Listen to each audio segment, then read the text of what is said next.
Yep. Okay. All right. Now we should be good. Okay, so let's see if that is back up and running properly. Okay, so we're back on the Twitch side. We're good. Video is going. Chat is going. All right, now let's check the YouTube side. Okay, looks like the YouTube side.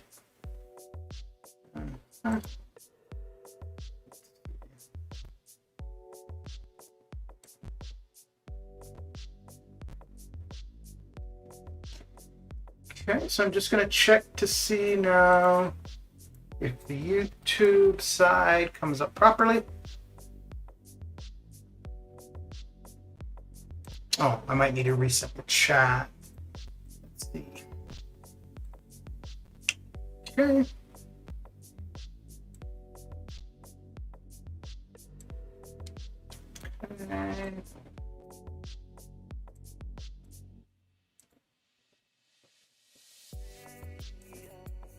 Okay, so Twitch looks like it's good. And let's see about the YouTube side. Okay, good. The YouTube side's fine too, so it should be good. Now, the one thing I'm noticing, it looks a little bit choppy. So we'll see how that looks in a little bit though. Okay. Okay. Yes, this is what we were doing. Monsieur Reigns, welcome back. So, actually, I'm going to leave the Twitch side up, so if it does become problematic, I can see.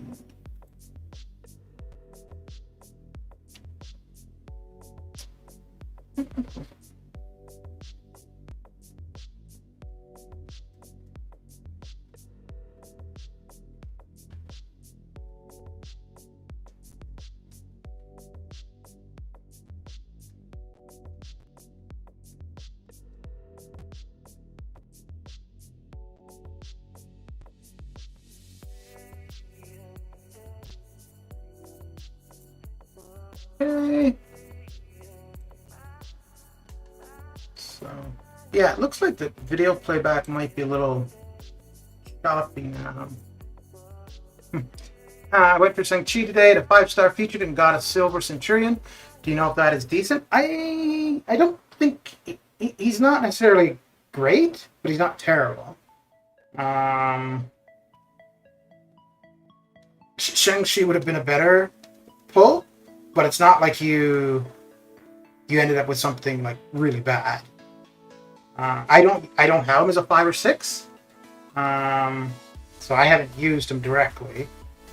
But it could be worse. It could be worse. Yeah, I think Shang-Chi is probably the best pull you could get from that current featured. There's a few other good pulls though. Yeah, I know I want Shang-Chi or Mr. Negative. I think Mr. Negative would be awesome. I don't know much about him either. Between Shang-Chi and Mr. Negative, Shang-Chi is the better of the two, but Mr. Negative has his benefits. But again, somebody I don't... no, I do have him as a 5-star actually, but I've never used him because for the most part, 5-stars only go to rank 3 for Arena. I don't use 5-stars really outside of Arena at all.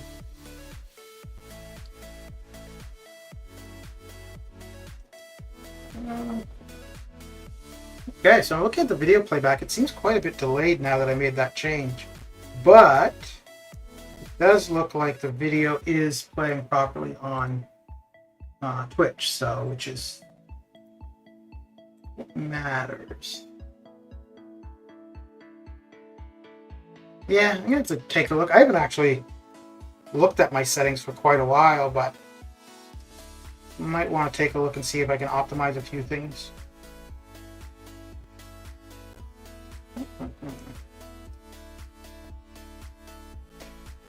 Yeah, I want Shang-Chi the most, but I still think Mr. Native or like Jabari Panther would be cool. But yeah, I think Jabari Panther wouldn't be bad. The only thing with her, like she was really hyped when she first came about, but since then, you really don't hear much about her.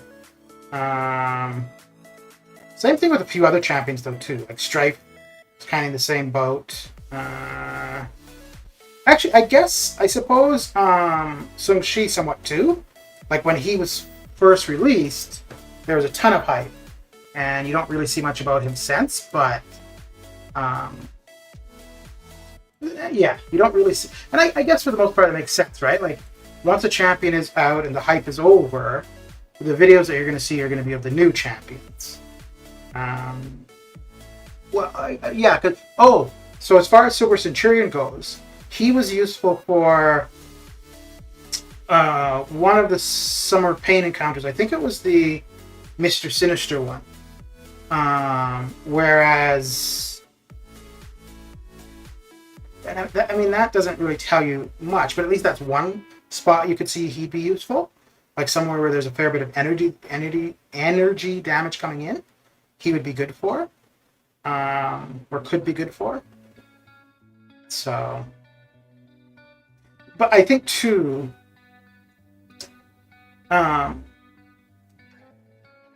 a lot of the content that's already there, new champions could be applicable, but it was designed for the champions of the day.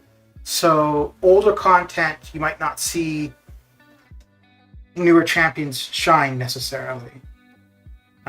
So like when we get 7.3 and we get more new stuff, then you could see things like Sung Shi or Silver Centurion or so on and so forth, where they could really shine.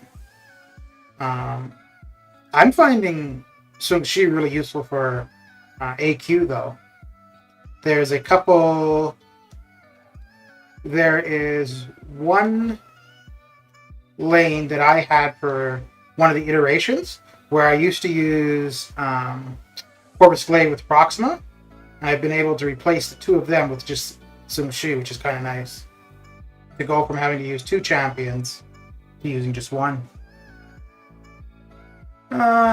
Everyone's hunting for hitting the 5-star. Yeah, well, I think he's the best in there for sure.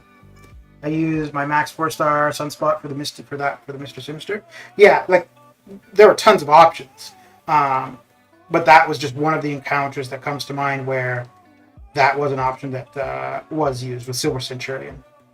Now, the thing being said too is you wouldn't have seen too many people using him because not that many people would have him ranked up. But there was at least one video posted with Silver Centurion taking down that Mr. Sinister. The only two that I've struggled with were Mysterio and Mr. Sinister. Yeah, the Mysterio was pretty limited in who you would use. And I think that's why that one was kind of difficult. Mysterio and Darkhawk were both kind of limited. Well, Darkhawk for the objectives. But Mysterio didn't have an objective, so yeah, you could use anybody there.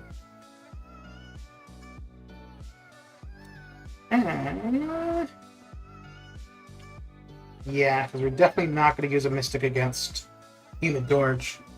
Well, that's not happening. Yeah, I'm just Cav, so I just need Magneto. Okay, just use Magneto, yeah.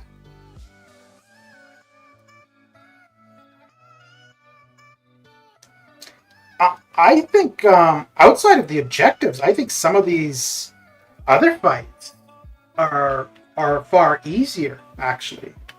The objectives make them harder, but I think if you do the fight without the objectives in mind, they're much easier than the first couple fights that we had. How you doing, Sandy? How's your evening coming along? Like, for example, this Symbiote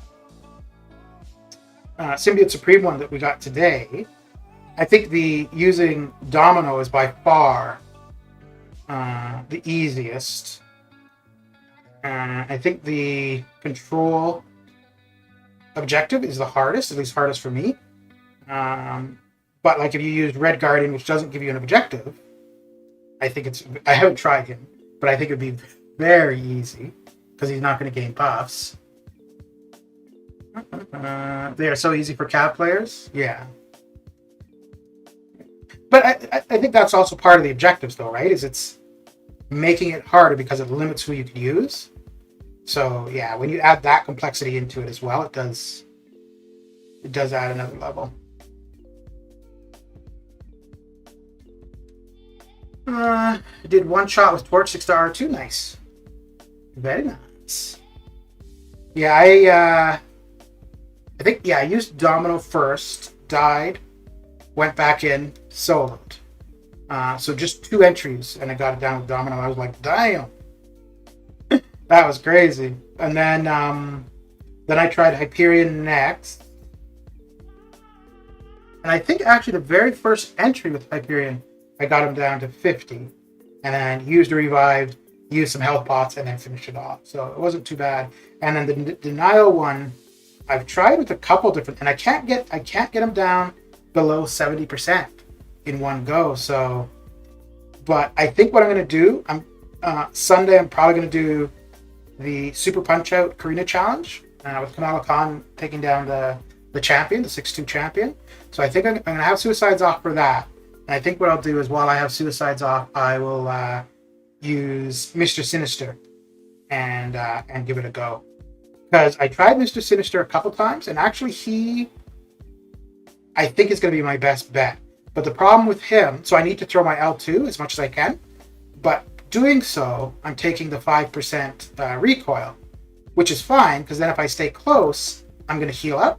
But because I have the poison on me, I'm taking damage, and then it's also reducing the healing I'm taking. So I think Mr. Sinister without Suicides, not necessarily it would be a one-shot, but I think I'll be able to get, I think, probably 2 revives I could get her done. So I just have to be a little bit more patient, because I need to let the crap, I can't remember the buff. It's like the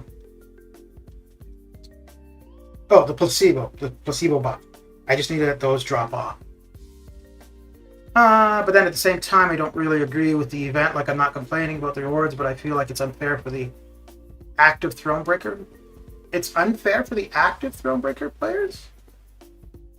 So this last Summer Pain, yeah, the one that just dropped today, because pretty much every Cav player should be Thronebreaker after this event, or at least the ones that have been Cav for a bit. So Reigns, you're saying it's unfair to the Cav players or unfair to the Thronebreaker players? Because it's not unfair to the Thronebreaker players. But if you're saying it's unfair to the Cav players, as in you can't participate, no to the Thronebreaker. You think it's unfair to the Thronebreaker players? Okay.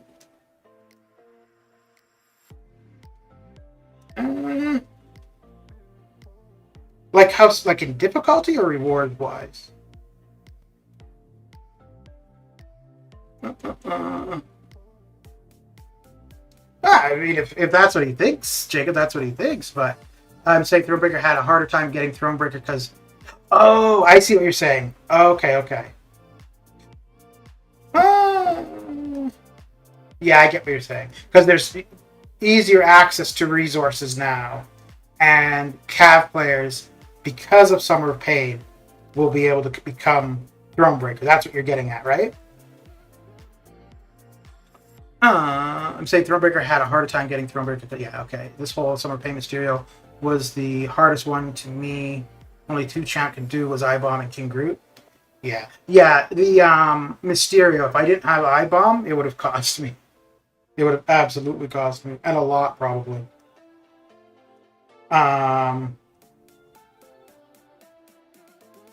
So, if Mysterio had come out now, I think Diablo would be a good option. But when it came out, Diablo.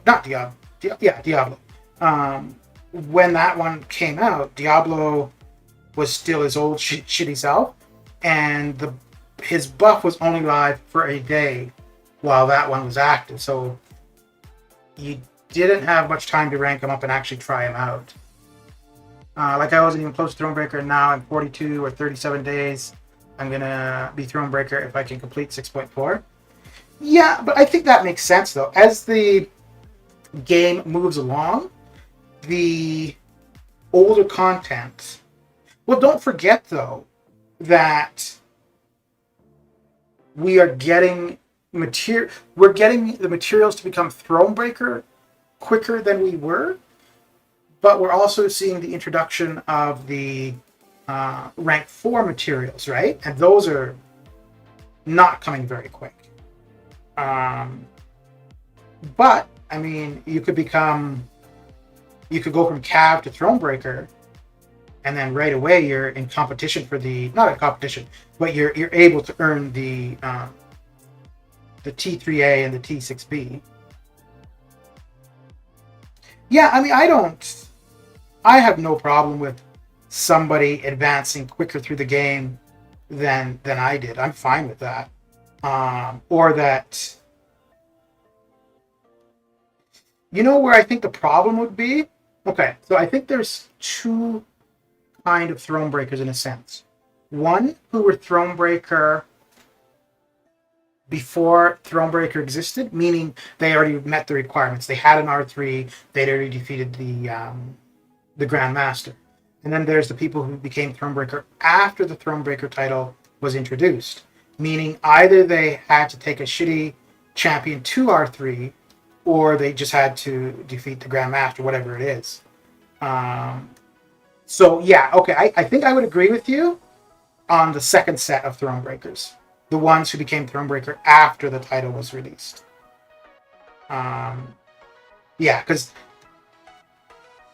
depending on what, because they would have had to maybe put more effort into it than somebody who was Thronebreaker prior.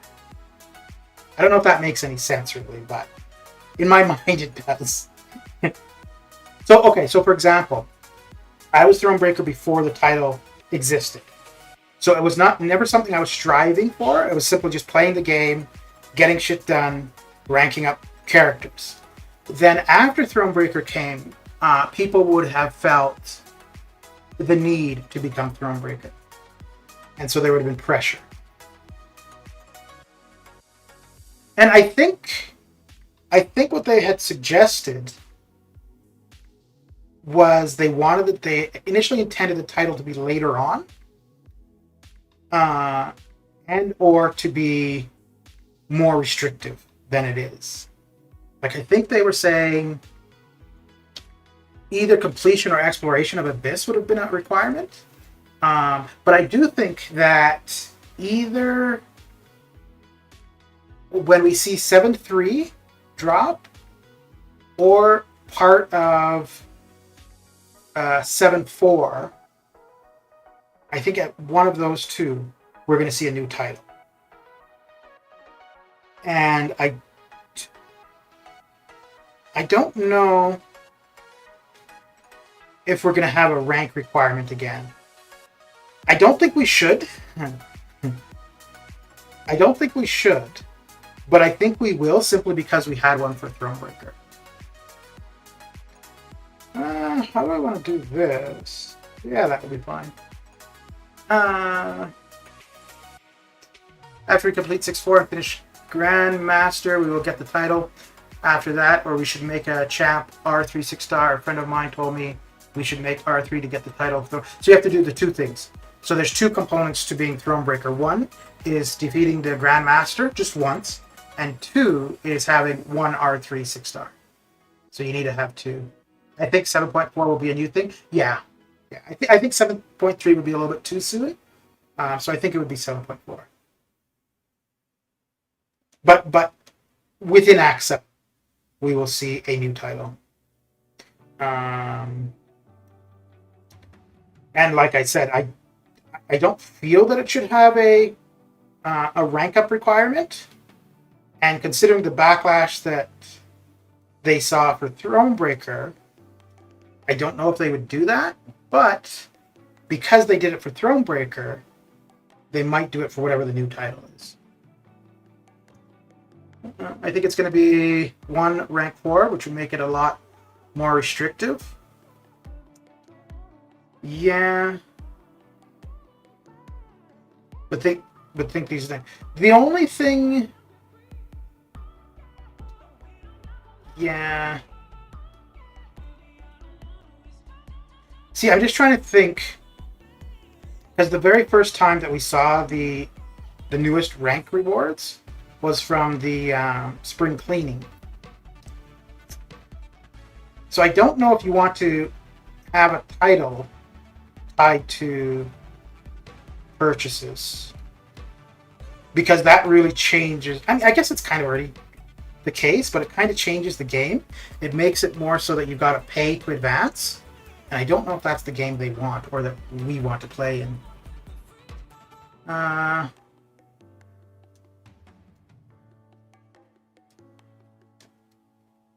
see here.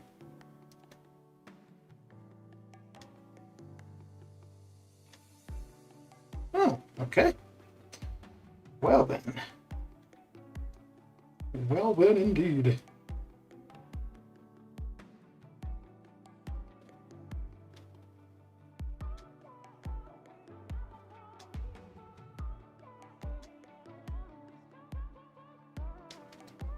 It's gonna take a second for Doom because you never know. But how I mean now, CAD players can hold only 3 T5B. Then how can we R3 a 6-star? So you can hold, like, the inventory slots are limited, but once you accumulate another one, it's in your overflow for like 30 days, right? So that would give you 30 days to use the one that's in overflow. So in a sense, you could hold 4 or, well, 5, whatever, because they are in overflow. Act 8 will become only 6-star or 5 allowed, even though those materials weren't released. They give that so we won't complete Act 8. Like, how do you have the like, do you have to buy sigil or no? Oh, that works like that. No, yeah, okay, I see what you mean. The sigil for the extra inventory. I honestly, I think if somebody uses the sigil for inventory, I think that's a really bad idea. The reason I think it's a bad idea is because if you need the sigil for inventory, it means you're bad at resource management. You could absolutely end up with a few items here and there in excess. But if you've got so many items in excess that you need more than what's already provided, you're just not managing the resources properly.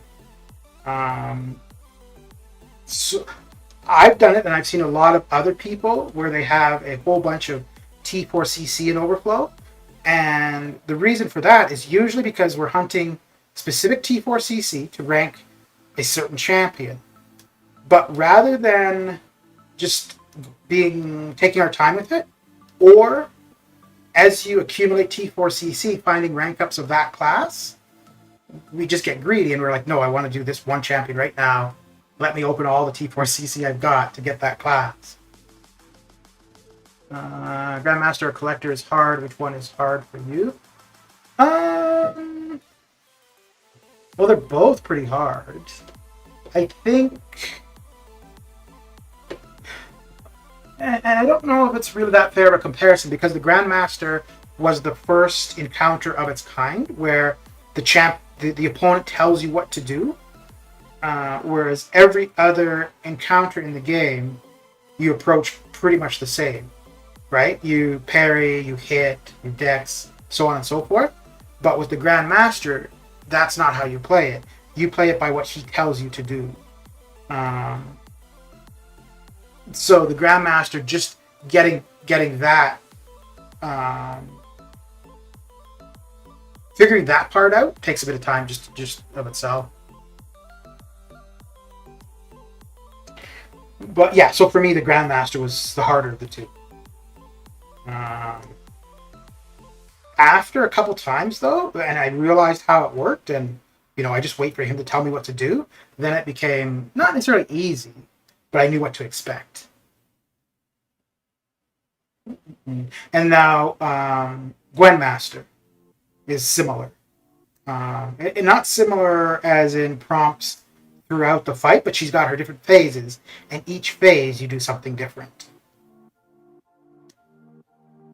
That's actually, no, you're not really doing something different. It's just the way you counter her is different. Uh, uh, uh, uh.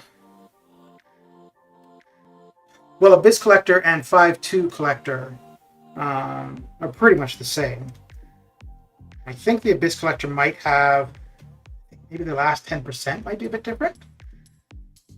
But overall, like their special, their animations are the same. And I think the Abyss Collector might have more phases.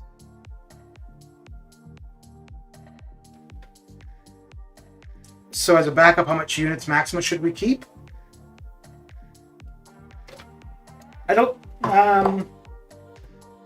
think there's any answer for that really, because it just depends on the individual. For example, like, do you want units on hand in case an offer comes along, like that dual class crystal we saw just a while ago? Do you want units on hand to get through content if need be? Yeah, so there's no set amount that you would need. And you could always just, like if there's something that you want to tackle, like let's say you want to start LOL or the Karina challenges or whatever, you could just save up units until you feel you have a good amount of units to get through that, and then go at it. For me, I just like to have units on hand. So like when that dual crystal came out a couple days ago, like I didn't think twice. I just went for it because I had 22 or 23,000 units at the time, and the offer was 3,000 units. So it was fine. I'm just gonna try to bring like 10 for the Grandmaster. 10 units for that.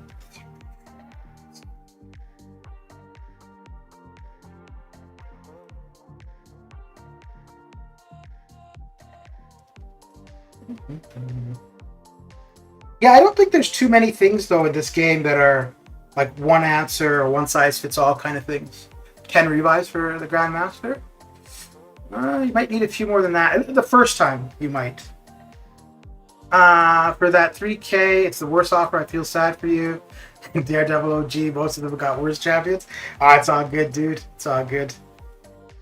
I would have bought it anyways, but I thought it was a Nexus. I thought it was a class Nexus where I would pick the class that I wanted, and then I would see 3 champions, and I would get to pick one of them. That's what I thought it was. But even realizing that's not what it was, I still probably would have bought it. So I may not. No, yeah, I would have still done exactly the same. I would have bought it then and there, and I would still opened it on stream. I try to bring like 300 units per chapter just in case. Okay. And don't forget, like it doesn't necessarily just have to be a unit number, right? Because you can farm revives and health pots. Granted, they have an expiry, units don't.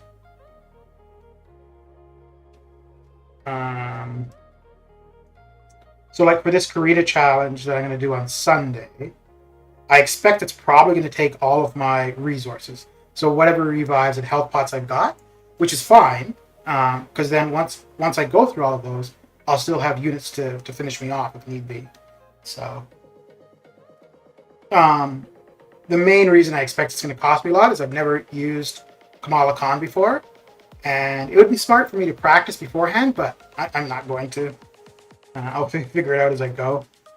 But I probably will watch a video or two on fighting the champion with Kamala Khan.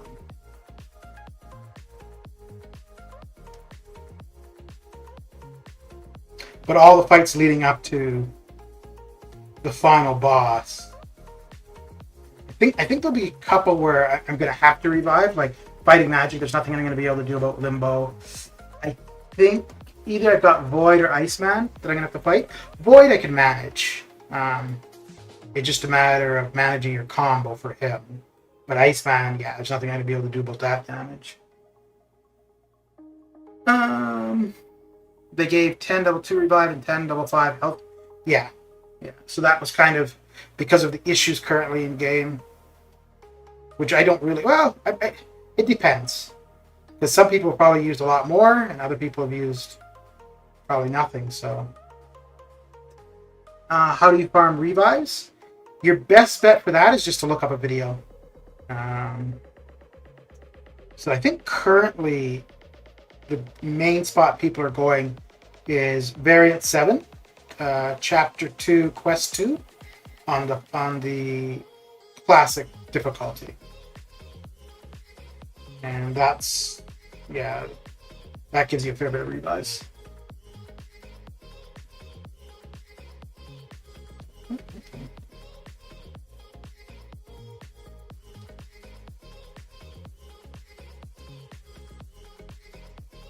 So I'm going to try to get to about 25 or 26 million now in this arena, and then do another 3 million in the morning probably. What kind of challenge are you doing? It's the one called Super Punch Out. You need to defeat the champion boss with Kamala Khan. And then after that, I'll just have the 3 LOL challenges to do. And I think for those, it's going to be a while until I start trying those ones. I'm not even going to lie, I haven't felt the parry glitch at all. Yeah, the first day this patch went live, there was something wrong, for sure, for me. After that, I think maybe 3 times I've noticed it. So there was a couple arena matches where I missed a parry, or I couldn't parry, and just the entire fight I could not parry. And then the opponent got me back into my corner, and then either I lost or I was able to come back. But yeah, it has not been consistent for me at all. Shuriken, how you doing? How is your evening coming along? They one time gave 5-star Nexus for some issue that was awesome. Yeah, that was last year, a little bit more than a year ago.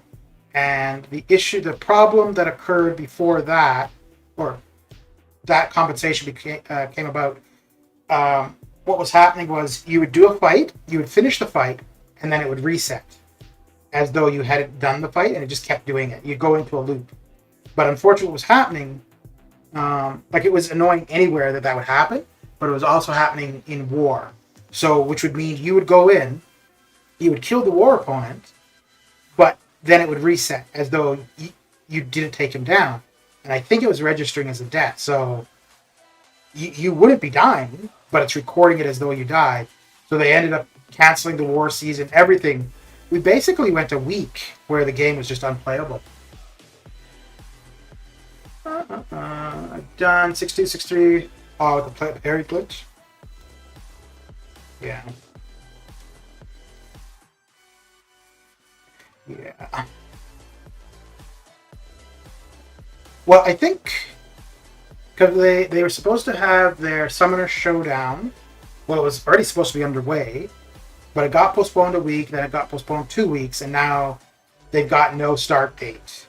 Basically, the start date now is whenever the problem is fixed. And then same thing with Season 28.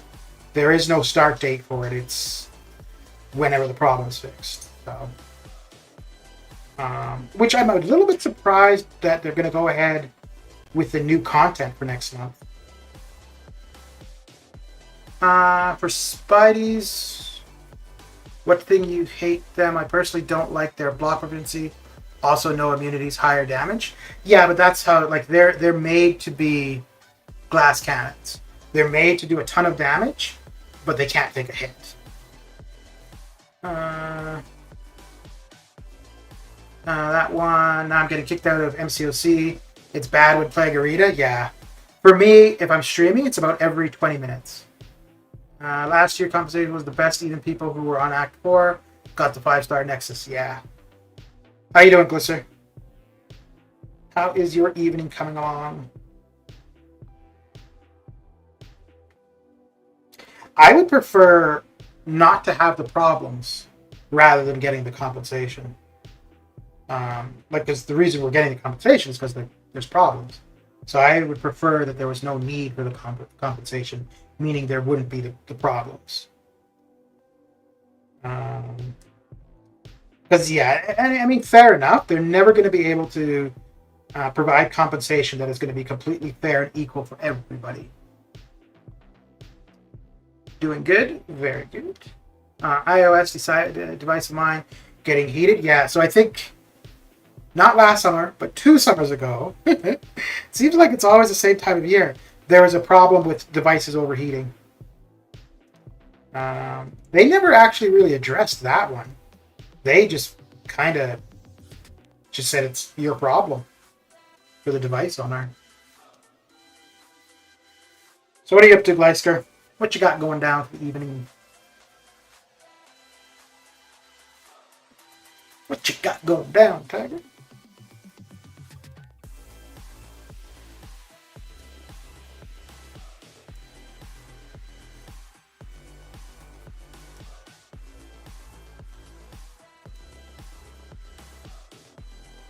Ooh, let me have a look. I'm going to see how the playback is looking.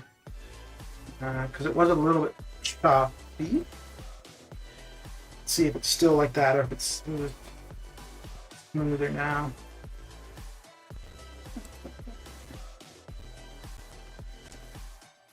Okay.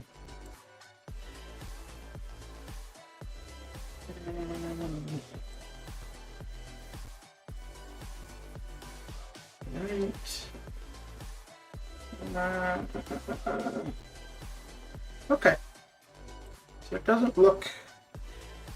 Looks like it's smoother, I think. Now, which champ you want to buff the most? Worst champs like Juggernaut or Rhino? Honestly, as far as buff champions, I don't care. The one champion I like, but I don't use because they just don't have very good damage. So I guess maybe this one would be Mr. Sinister. Because he brings a lot to the table, but he's just lacking damage. If he had more damage, he would be a much more used champion. But he has so much potential. Like he's immune to reverse controls. He can block unblockable attacks. He has a power drain. He has a stun on his L2. He can reverse the dots. So if he's got a bleed or a poison on him, he can transfer them back to the opponent. Yeah, I think he's a really cool character, but unfortunately, the only thing he's missing is damage. He is a little bit of a ramp-up champion if he's awakened, because as he fights different classes, he gains abilities. So if you use him for a lot of fights, he's going to be better by the end. But starting out, he's going to suck, which could kind of be similar to Corvus. The only thing is, for Corvus, after one charge, you're already noticing a fair bit of difference. And even before any charges, he does some pretty good damage. So if Mr. Sinister were similar to that, where like no charges, he was decent. But as you know, the more charges, the more damage, then that'd be great. I actually am really stuck on what class Nexus I'm going to take.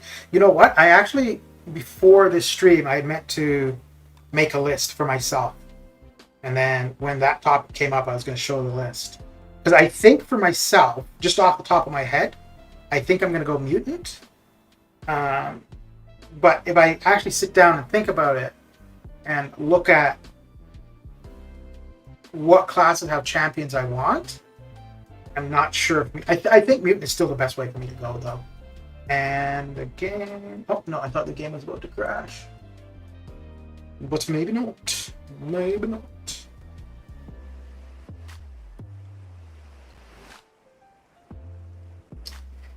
The one thing I don't like... So I have 6-star Mr. Sinister.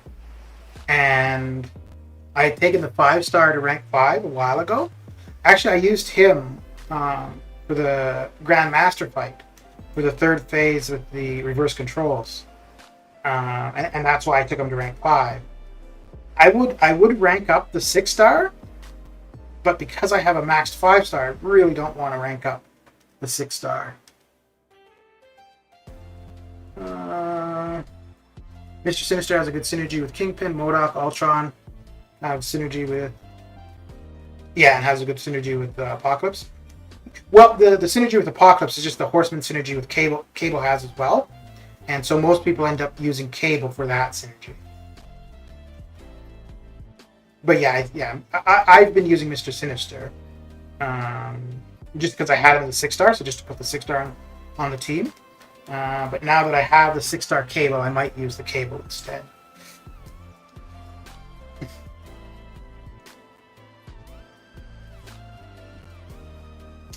And after this match, we'll take a quick break and then come back and do a couple lanes of uncollected difficulty. No, I'm probably going to just auto fight with daily EQ. Take Tech or Cosmic or Skill or Mutant. Other classes are worse. Mystic is okay, and Science is worse. I think Tech is worst. I actually agree, Science. I think it really depends on who you have and what you need. Would dictate which class is good or bad. Alright, I'll be right back.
And back I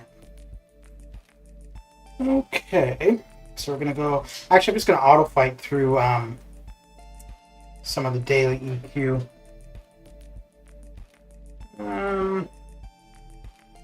One champ Soraya doesn't want them to buff. Do you know who that champion is?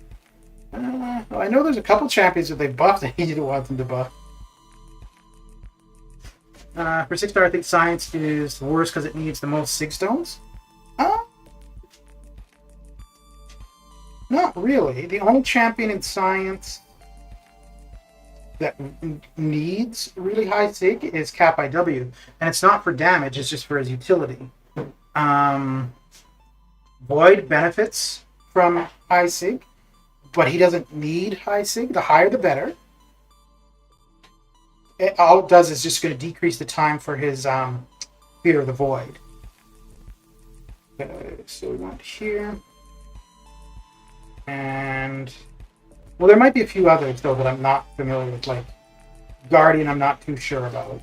Ooh, I'm going to relog because it's looking like it needs to be done.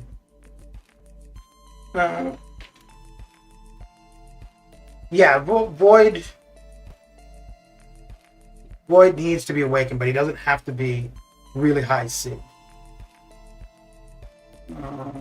Tech had some really good options, like Ghost, Warlock, Dr. Octopus, Darkhawk, but needs heavy Sig. Even Ghost needs Sentinel, also needs Awakening. Civil Warrior is good if you like them. So Ghost only needs Awakening to go fast. For her actual use, she doesn't need to be awakened. You can absolutely play Ghost unawakened, but it allows her to get to her L2 faster, so you can end the fight faster. Which one? Oh, this is what we'll do. And Darkhawk, I think, needs high Sig. And Guardian needs high Sig. Ooh, I want to see if there is a class combat going as well. Not yet. Yeah, so this will be fine, and we'll just auto fight this. Rar, how you doing? How you doing? Let's do the mystic side first. I think tech maybe needs heavy SIGs. I would go for skill.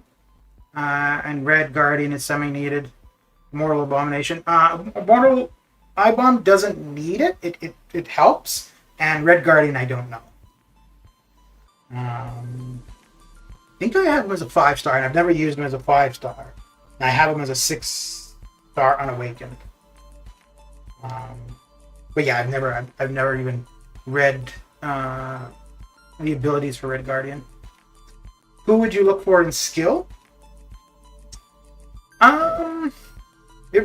Skill is, I guess you could say the same about all of them, but skill is really dependent on what you are trying to do. For example, if you're trying to do LOL or AOL, then Aegon is absolutely what you want. If you want good synergies, good damage, Nick Fury. If you want good damage, suicide friendly, Hitmonkey. A little bit harder to play well, good damage. Deadly Origin would be really good. If you want to counter the opponent's abilities, then you would have like Crossbones, Falcon. So there's a really big variety in skill, but it really depends on what you're needing. So for example, if you're thinking like of the class Nexus, if you go for skill, you could say, okay, I want Nick Fury because he's a great champion, right? It's true, he is. But then think of what is he going to help you get done. Now, if there's a lane in 6-3 or 6-4, I can't remember, which he would be great for. If you do bleed damage, or if you're bleeding the opponent, they take more damage. And then with his second life. But yeah, if you've got LOL or AOL coming up, then you want to go Aegon. So yeah, skill has a lot of options. The thing is, I don't think that skill has any super standouts other than Aegon if you're doing LOL and AOL. Sun Shi would be a good option too. I think he's really good for the AVQ.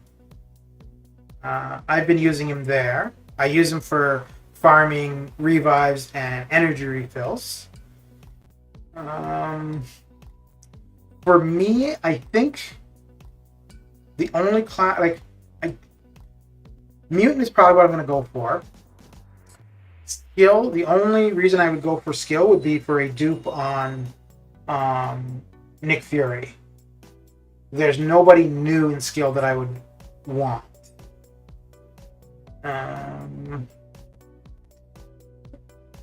Yeah, so Sung-Chi isn't in the basic until October 5th, I think. Let me see. I think it's... Hang on. I'll find a link for it and I'll put it in chat. Okay. So here is the link and it will tell you, if you go down to the bottom, and it will tell you when 5 stars are coming to the basic pool and when 6 stars are coming to the basic pool. So I think for 6-star Shang-Chi, yeah, October 5th. October 5th, he'll be in the 6-star basic pool. Elsa Bloodstone.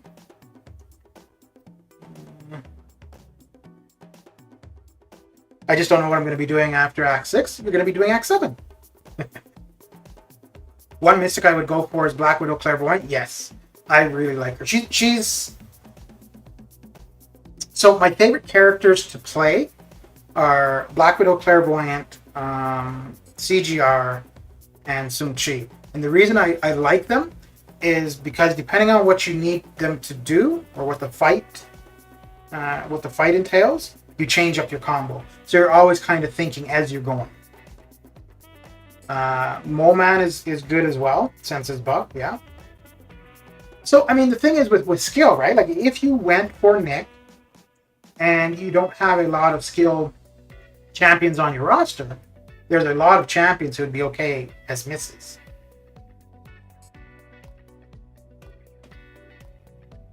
Yeah, skill has really good options, yeah. So the thing with skill, like I said, if you're doing LOL or AOL, then Aegon is absolutely by far the best in the game to get. And he's in skill. If you're looking for a high damage, good synergy champion, Nick Fury. And then he's got good abilities himself too, depending on his tactical charges. So, but I don't know. So I'd say probably, like, I think Sung Shi is definitely a good champion. I like playing him, but I don't know if we've seen enough in the game where he's like the best option, just because he hasn't been out that long. So I wouldn't necessarily say he's the best skill. I'd say he's in the top 5 for sure. But there's other classes, like, I think it's easy to say in tech, Ghost or Warlock, right? In science, Human Torch or Cap IW, because they've been out for a long time. We've seen them be used in a lot of content. So I wouldn't say that yet with Sung Shi. CGR, really great damage, but he's not necessarily the easiest to utilize in a lot of stuff. Nick is like equal to almost all champions. But still for the class nexus, because a lot of people don't have the materials to pump SIGs into Aegon. Well, but the thing is, for Aegon, for where you're using him, you don't need him at high SIG. You need him at high SIG if you want to use him in incursions or in Act 6. You want him at high SIG when the opponent has lower health pools. The higher the SIG, it's nice, but for long fights, because you're going to have such a high combo anyways, it's only going to take you 3 fights to ramp him up anyways. So for LOL and AOL, having him at max combo isn't a necessity. If you're going to try to use him in incursions, Act 6, Act 7, then yeah, you want him at a higher SIG, because each fight doesn't last as long, so you want to get as many combo out of each fight as you can.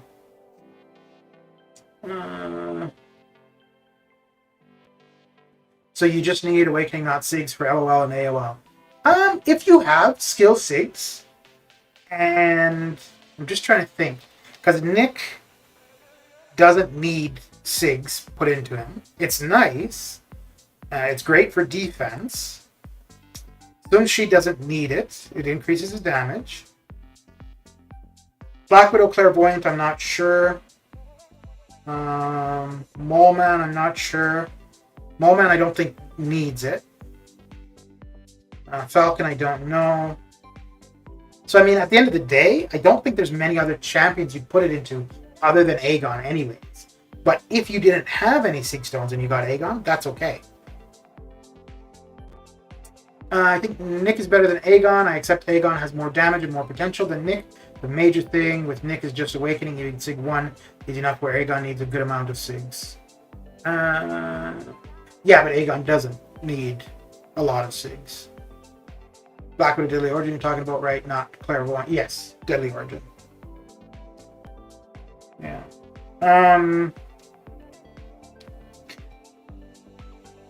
So if you're talking AOL, LOL, Aegon is better. If you're talking general use, yeah, I'd agree that Nick would be better between those two. I think she needs a lot of SIGs, but don't quote me on that. Okay, let's see. Let us see. Because now we can see the SIG ability without having them awakened, which is kind of nice. So Red Room Training passive. Increase the potency of sabotage debuffs, increasing direct damage done when abilities fail to trigger by 50 to 120%. Increase the duration of sabotage debuffs 20 to 80%. Landing hits while Widow's Insight is active. pauses sabotage debuffs for 0.5 seconds.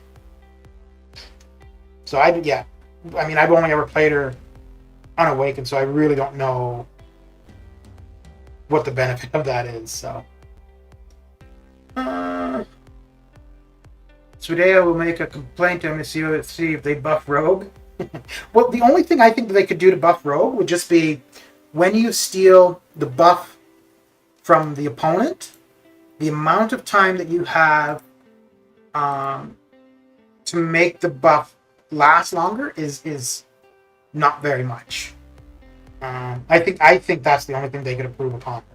Her damage is good. I like how her L1 and her L2 works. It's simply that after you throw your L1, you do not have very much time to hit the opponent. Which is kind of, I suppose, a similar complaint for iHulk and his rage stacks. Like they don't last very long. Like they pause on special activation. But if you don't have aggressive AI, you can't keep them up.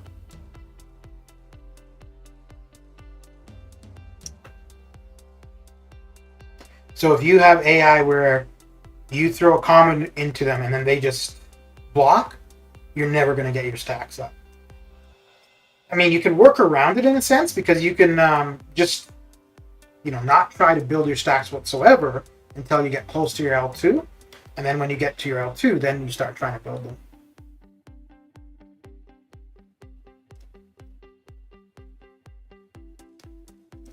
But unfortunately, I think, so you know what? It's funny.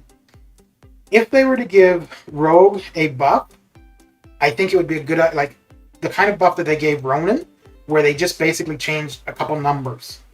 That's all they would have to do for Rogue. And the only number they need to change is simply the amount of time that her ability to copy the opponent's buff lasts.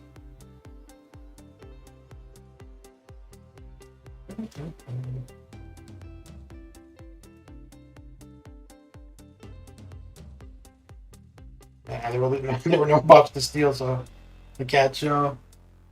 Do you think it should go for a person that can help me? Event quest? Oh, okay. Do you think I should go for like a character that can help me in event quests and all that daily use, or should I go for a character that can complete next content, Act 6, etc.? No, I think it really depends on what you want to concentrate on. So you need to know what you want to concentrate on, and then figure out a character. Actually, you know what? So in that case, you don't want to figure out a character. You want to figure out a class. So if there's any one class where you see multiple characters that could help you do whatever it is you're trying to do, then that would be the class to go. But yeah, if you're trying to do LOL or AOL, then it's Aegon that you want to go for. Unfortunately, with that, if you miss... well, no, he won't be in the basic by then. But I was just thinking, if you were to miss Aegon in skill, I don't know if Sung Shi... No, he wouldn't be an Aegon replacement. No. Yeah, I think the only character that would really be an Aegon replacement might be Strife. Maybe Hercules? But I don't know. Yeah, I don't know.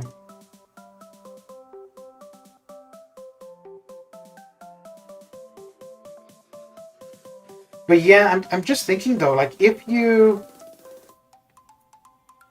go for Ghost and you miss Ghost, well, there's nobody else there that compares, right? In tech. If you go for Doom and you miss Doom,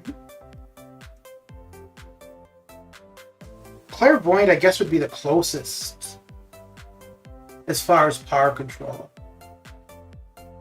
I would wait to choose skill, allow them get in the basic. Yeah, I'm not sure if that's would work that way.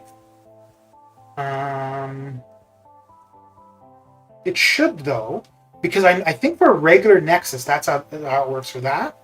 So like if you had a regular 6-star Nexus right now, yeah, it wouldn't have Sung Shi in it, but on October 5th, then it would. So it should work the same for the class Nexus. Diablo? Diablo doesn't have power control though.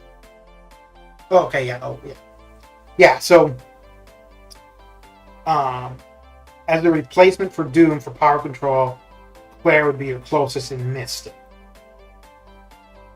Dormammu as well. To access his damage is quite a bit slower than Claire or Doom, but he does have high damage potential. Well, so what would you do if you didn't stream and play Arena? Will it be boring? Yes, it would be pretty boring. I'd have to find a job or something to occupy myself.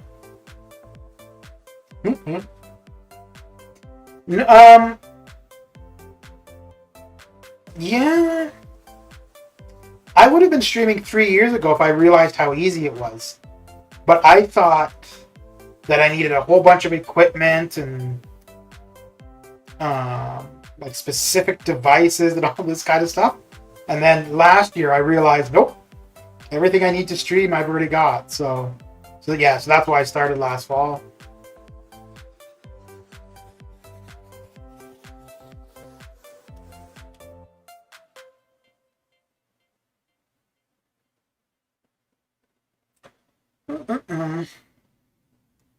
But I don't know if I didn't do Arena. If I didn't do Arena, I don't think I would stream. But if I didn't do Arena, I don't think I'd still be playing this game, actually. And if I were going to stream anything else, I think I would like to stream, like, travel stuff. Although travel isn't going to be happening for me anytime soon. Oh, man. Because even now, like, there's just a bunch of uncertainty about, like, where you can go. Do you have to quarantine? Do you have to be vaccinated? Blah, blah. And then, yeah, things are still changing a lot. So, yeah, I don't think, at least for me, there won't be any travel soon. But I would like to stream something like that, like travel blogs or whatever.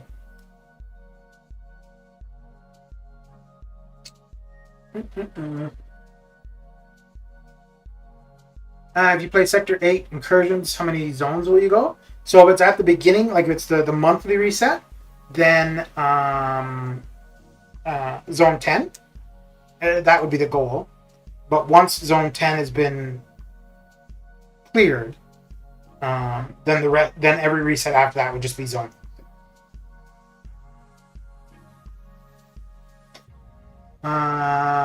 Boring classes? Boring class? Wait, are you in school currently, Sandy?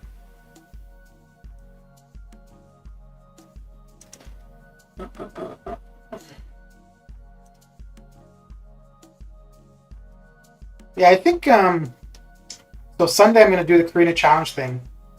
But I think I might do that list of trying to figure out which class Nexus would be the best for me to go for. Like if I went science, I would honestly be looking for a WASP, and that's a 1 out of like 40, so I don't think science is worth it. Or Human Torch. Why would you want WASP? Yep, so we're very much sleepy.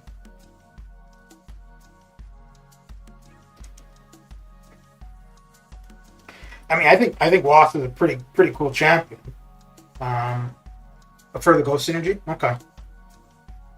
Yeah, I think she's a pretty cool champion on her own. I don't use her on her own much, but like when I'm using her in Arena, when I get to her heavy, man, holy. But she's a pretty, actually the whole Ghost Synergy team, all of them except Ant-Man hold their own. Hood is quite good. Even without his upcoming buff, I think he's still quite good. Wasp is pretty good. It's just Ant-Man that's lacking. Don't have her as 5 or 6 star. Okay. But you know what, though? I think if you practice Ghost without Wasps and get good with Ghost without Wasp, you're much better off.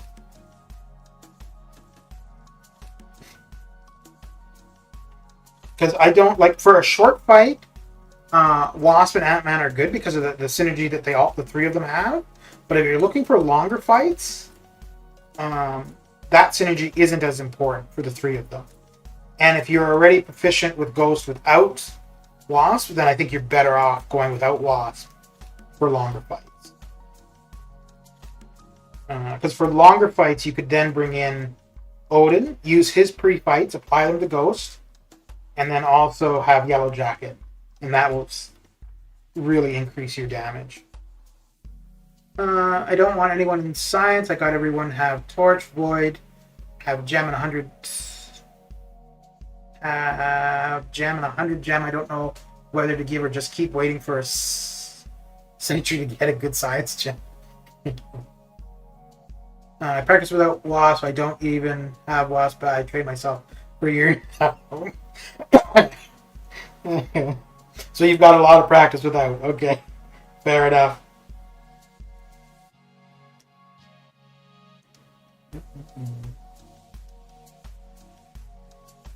Yeah, whenever I've been playing Ghost recently, I'm trying not to use Wasp just to get familiar with not relying on that. Is Hitmonkey good? Yeah. I want I didn't have him as a 5 or 6 star, so I really wanted him, and I got the 2020 Nexus from the July 4th offers, and I picked Hitmonkey out of the options. But I haven't used him very much. I haven't used him anywhere yet, and I want to. Like, I want to just even run ROL with him. But the last little while, like I did the grind for Cable.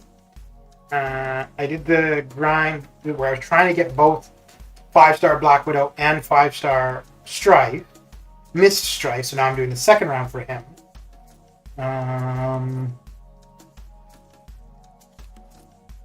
Yeah, I haven't... Like, what I wanted to do was use Hit... Which maybe I'll do... Because I do need to farm some potions before I do that Karina challenge. Maybe I'll use Hitmonkey for that. Or, actually... Oh, no, I'm still in the quest, I think. But yeah, no, he's quite good.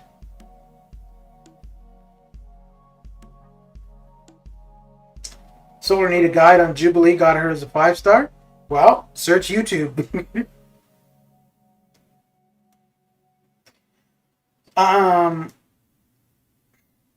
The one thing with her, as you're throwing your combos, you increase your prowess.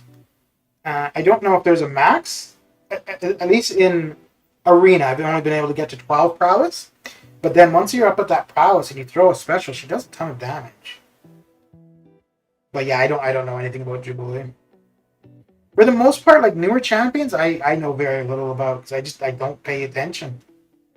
Unless it's a champion that seems like they provide something that I don't have on my roster. And actually, Sung Shi, Redwood, how you doing? Actually, Sung Shi, like I knew there was a bunch of hype, but I didn't know anything about him until I got him as a 5-star. I opened 2 calves for him, and I got him on the second one as a 5-star, and I tried him out as a 5-star, and I quite liked him. So, and then that's why I decided to go for him from Arena. But he is the only new champion to the game in a long time. No, Apocalypse was new, and I really wanted Apocalypse as well. But those are the only 2 in a long time that are like brand new champions that I really wanted. actually want Jubilee. I don't care if she's good. She just looks fun. Yeah, she does kind of look fun. And she's a cool character from the comic books, too. Do you know how to keep up with the infinite streak? Like how to get the infinite streak? Yeah, maintaining for the time being, playing catch up on this arena game. Are you trying to get a champion, Redwood? Or are you just going for units?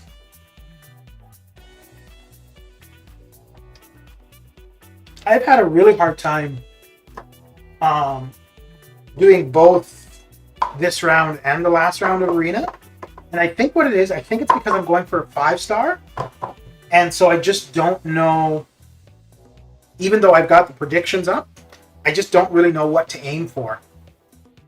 Whereas if I'm going for the 6-star, I have a much better idea of what to aim for. Yeah, I'm just not motivated at all.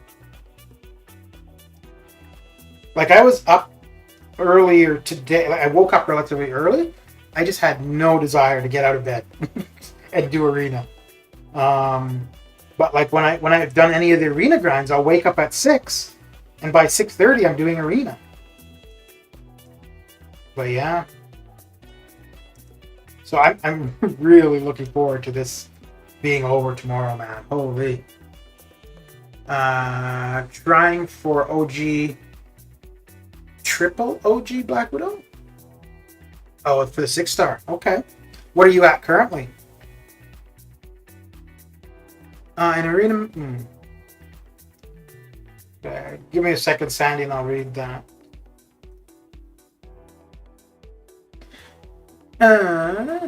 In arenas, I'm getting death matches with low champions like 10k versus 35k, where I use top champs. I'm getting useless Kang and Thanos teams. Is this so? Like the way I do it, I start off with 4 stars or my lowest 5 stars or whatever until I'm at the 3-time multiplier. And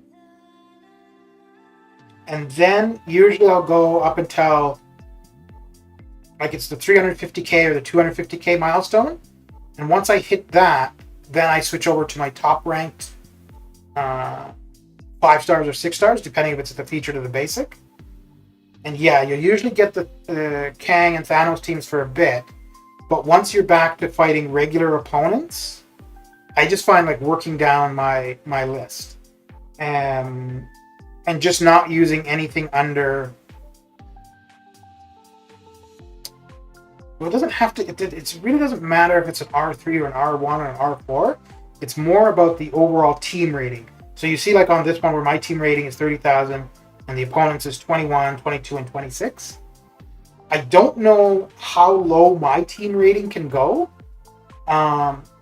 In the featured though, I think I've gone as low as 18,000 and still been okay. That being said, there have been a few times where I'll be running arena and I'll be at like whatever my team rating is, like 22,000 or something, and the opponent might be at 40,000. And when that starts happening, usually what I do, I just stop running that arena bracket for about an hour.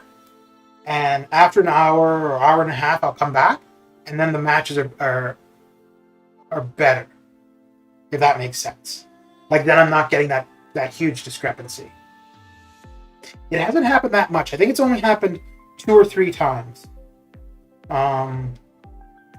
Where I needed. So all I would do is I would just stop running. Let's say I was doing the featured arena. So I would just stop doing fights there and do the summer trials for a while, or just get out of the game for a while or something. I don't know if that really helps you at all, Sandy, but I'm at 53 million. Currently running my 6 stars. And you're going for the 6-star?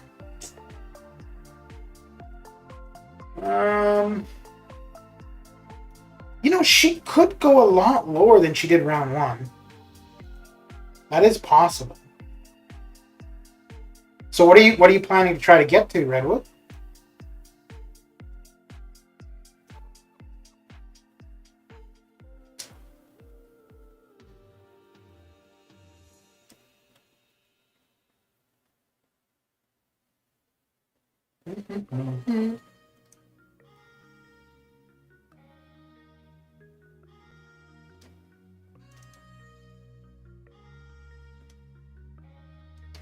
Yeah, that's the hope, is that she does go lower. Otherwise, I'm out of the money. Yeah. Well, let's have a quick look. Well, let's because the thing is with her, I think most people who are going for her hope to get to 60 million by end of 6 stars. Okay. I think that most people that are going for her are in the same boat as you. It's not for any specific use. It's more for nostalgia, or just to have her, or just a new 6 star. So if people aren't going for actual use, the dupe isn't going to be that important. Get ready for some bright light. Bright light, bright light. Okay. So, let's see. So round 1, she went for 86 million.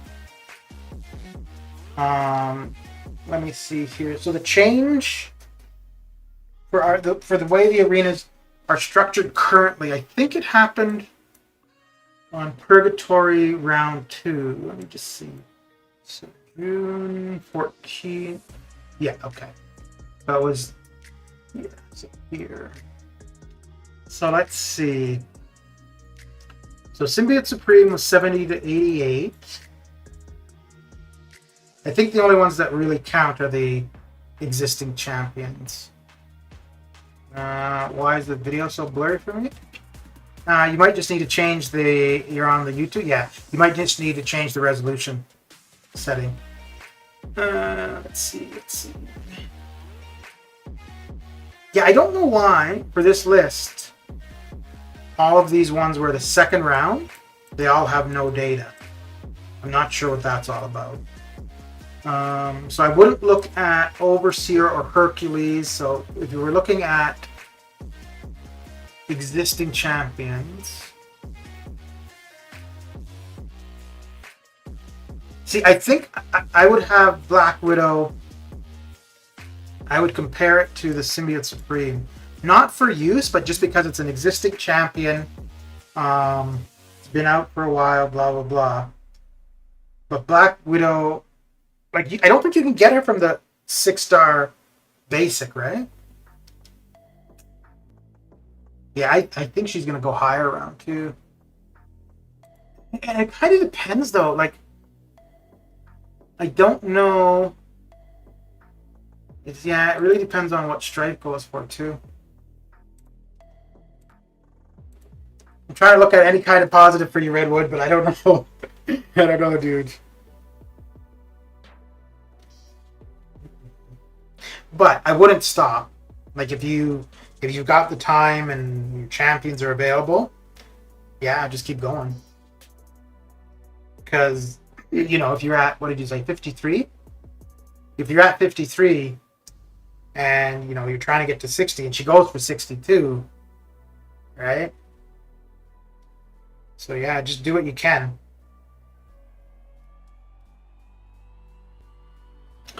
And also, I feel like this arena has been broken as of late. You mean just because of how high the scores have been going? No, I think it's working exactly as it should. But unfortunately, like, people's 6-star rosters are increasing. The thing is, so some Black Widow not so much, but newer like, for example, America Chavez, she's going to go over 100, probably 120. Not because she's a great champion, but because she's a brand new 6-star. The people who have the big 6-star rosters, who can put up a ton of points in arena, they want new 6-stars. This is not necessarily a guaranteed way, but maybe the cheapest way of getting new 6-stars. And as they get more 6-stars, they're able to put up more points in arena. And now somebody like Hercules, and I think if we see another champion who has super high prestige, who's going to be in the top 3 or 5 prestige champions, we're going to see another crazy high score. It's only a matter of time before they increase it from top 100 to top maybe 150. Yes. Yeah, that will happen eventually.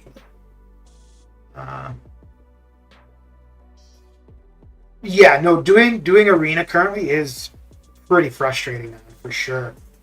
Like, if you're not able to pair your decks, or in my case, the game just keeps restarting on you, yeah, it's really frustrating. And then, I don't know if it's still the case, but I know for quite a while, the Summoner Trials, like, there were a ton of bots in there. I don't know if we're seeing some odd stuff in the basic and the featured. I don't think it's as prevalent there as it is in the Summoner Trials. But I think what's happening in the Summoner Trials, I think that's actually in preparation for the gifting event.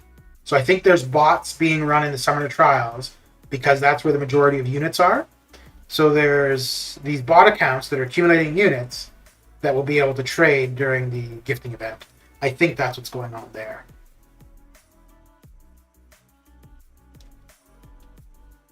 Are you kidding me, dude?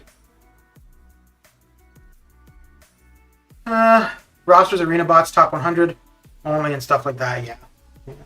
No, but you're right. It's eventually we're going to see top 150, and I think we're going to see it sooner than we did when it changed previously in arena.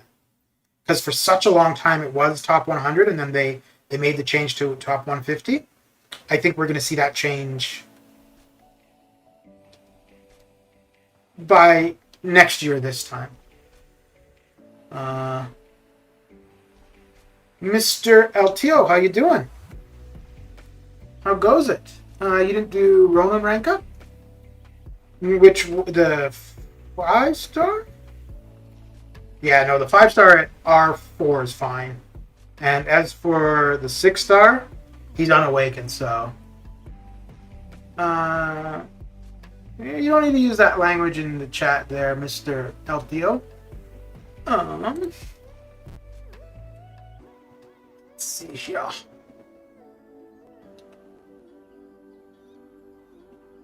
Yeah, I don't leave the stream up. I suppose well, no. Usually no reason to.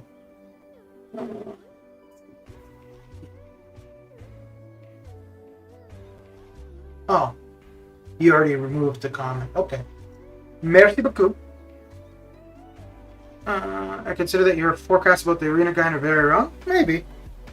But that's also why, like, at the end screen, the outro screen, I show what my guess was, what the results were, and then the difference.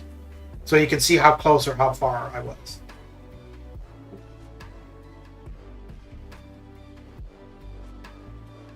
Let's see here.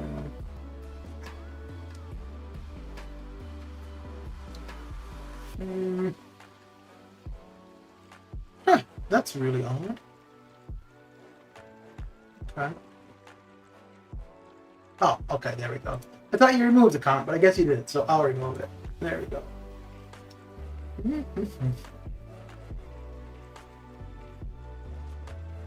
Yeah, I think Hercules I was like way off. I think I was like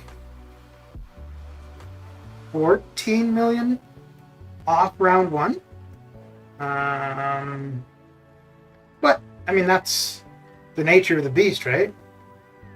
Sometimes you're close, sometimes you're not. I think round 1 for Black Widow, though, I was pretty dead on. I think I had overestimated by 100,000. Unfortunately, I was off on Strife, which is the champion I want. You think you are very good at the game, and that is not right? No, I don't think I'm very good at the game, Tiger. Okay, I've told you this twice before. If you're just going to come and cause problems for other people in chat, just don't come to the channel. But hey, if you want to come and just give me a hard time, that's fine. Which actually, you know what? Fair enough, because you are only giving me a hard time. You're not harassing anyone else in chat, so I'm okay with that. No, I am definitely not somebody you'll ever see say I'm great at the game. And screen is showing something. Strife 66 million. Black Widow 92. Wait, hang on.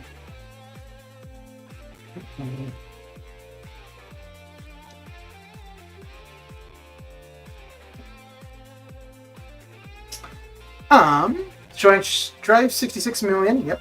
Black Widow 92. Yep. R2 June 26. Oh, the R2 July 26th to 29th. That's round 2 for the arena, and then underneath the 1 to 5%. That's what I'm suggesting you would need.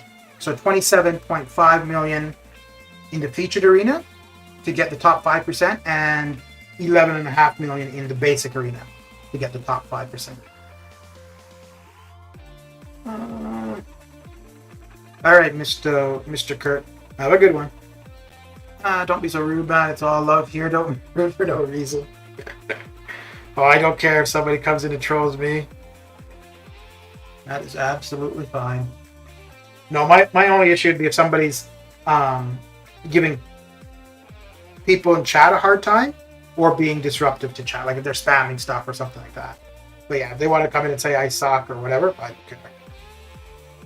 I don't care. Yeah, for the most part, they're usually right, so it's okay. But as far as the predictions go, yeah, sometimes I'm way off. Sometimes I'm... Actually, I don't remember what it was. There was one arena, though, where I was dead on for all 4. For the 6-star, the 5-star, featured, 6-star, 5-star, basic. I was dead on for every one of them. But that, like I said, that is the point of the outro screen, where it shows what my prediction was, what the result was, and what the difference is. You can still ban him if he's doing too much. Yeah, but like I said, if it's just insulting me, I'm fine with it. If he's insulting somebody, well, not him, just anybody. So if anybody comes in here into chat and wants to say, "Oh, you suck at the game" or whatever, you don't know what you're talking about, that's fine. But if they're going to insult one of the other people in chat, or if they're going to just spam stuff, which means it's harder for you guys to communicate in chat, then I would ban them or time them out. But if it's just about, well, I suck or whatever, that's fine. That is fine. I might wonder about their sanity if they came in and said, "Oh my lord, you're the best I've ever seen at this game."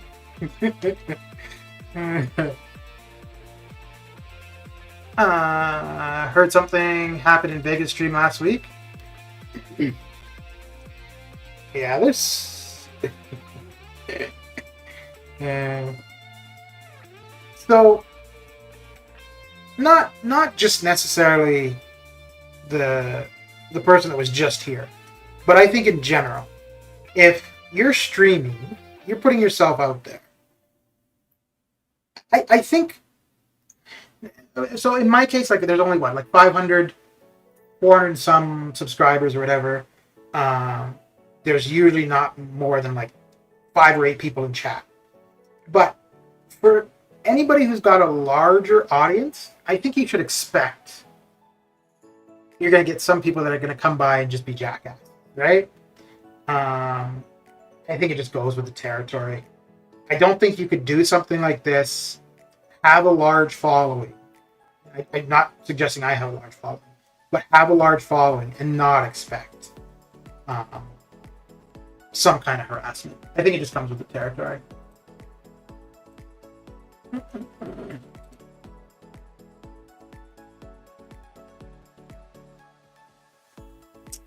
I like to get OG Thor. Yeah. And I think he could actually be somewhat useful in certain circumstances too. I think there's a few of them. A 6-star Doctor Strange, pretty useless. 6-star, unfortunately, I'm sorry to say it, Redwood. A 6-star Black Widow, pretty useless. Even a 6-star Star-Lord. He could be useful. It would just he's not going to be the easiest option for where you would use him.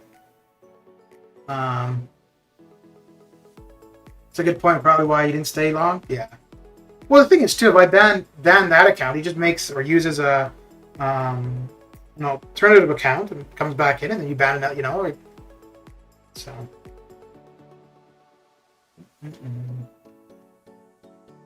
I mean, I'm not gonna lie, I've been somewhat of a dick previously too. Like I would go into people's streams and harass them as well. So what goes around comes around.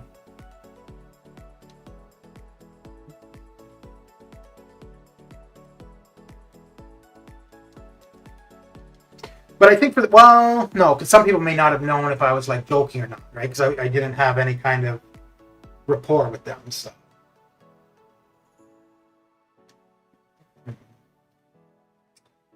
I would just like to get her for collection purposes. Yeah, no, I think that's fine. I'm just saying like actual use, right? Which she could be useful. She would just need to be awakened and a decent sig. But what she's bringing to the table, other characters will do the same and more. But she was, for quite a while, the only character who had that ability accuracy reduction, right? Like if you had to face a Electro, well, it was Black Widow that you were going to use. OG Star-Lord must be awakened. Yeah. I think. Oh, you know who else was once like one of the two of the OP champions that have been. Well, they were nerfed, but have been surpassed by other characters. Two of them that I think have came out as 6 stars, they would still be very desired for actual use, would be Wolverine and Scarlet Witch. Blade, yes, but I'm talking about like from way back when. I mean, Blade is still a pretty old character too, but not as old as Wolverine or Scarlet Witch. Domino has ability reduction, right? So she has her. Crap, I can't remember what it's called. It's her awakened ability, which procs, and when it procs, it will reduce. What the hell is it called? You guys know what I'm talking about. But yeah, when it procs, it prevents the opponent from triggering their abilities, which is what makes her so good against Symbiote Supreme for the current Summer of Pain challenge. Critical failure, yes. I would love 5-star Wolverine because of Apocalypse synergy, yeah. But even without the Apocalypse synergy, Wolverine would still be pretty damn nice.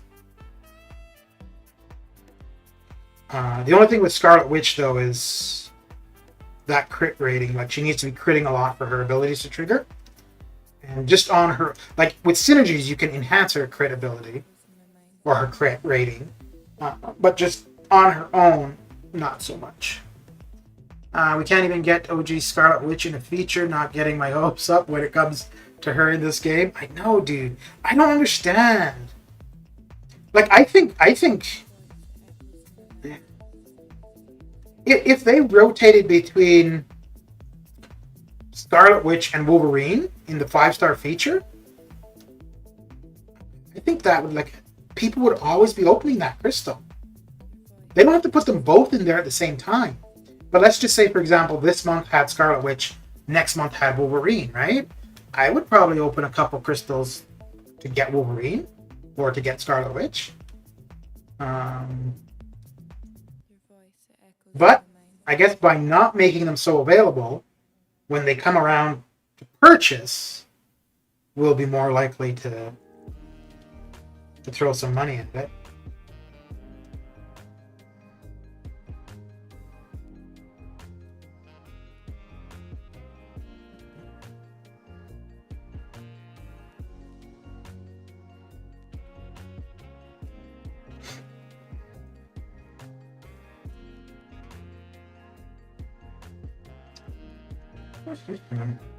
Which of those two would you guys want if you could only get one? 5-star Wolverine or 5-star Scarlet Witch? Which of the two would you pick?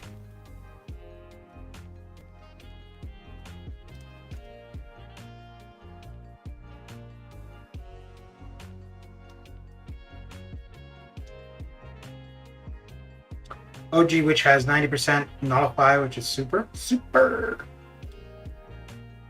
Man, she was like, she got me through everything pretty much. Up to, oh dear, that was a bad pairing, wasn't it? Up to LOL. But I used her for ROL, Road to the Labyrinth, everything. And then, well, I guess the only thing that really hurt her in LOL was the Limber. Oh, no. Really, dude? I'm blocking, and yet he's still going to go and throw that L1. Wouldn't do it with the L2, though, would you? Okay. Wolverine, because Scarlet Witch is kind of RNG based. Well, Wolverine would be too with his regens, right? And then the thing with Wolverine, if you can't bleed them, that reduces his damage a ton. OG Scarlet Witch, most definitely. Also, she crits a lot. I use 4-star R3, SB2. Yeah, dude. Yeah, I've got 2 5-star Mystic Awakening gems that will forever sit in your stash. Yeah. Yeah, I think... so for the most part, the only time now that I would rank a 5-star to rank 4 or rank 5 is with a gem. And I think Wolverine, I would actually use resources to rank 5. Scarlet Witch, no. I would stick with... I would take her to rank 5, but only with a gem. Wolverine, I could see actually using resources. And the game just paused. Oh, man.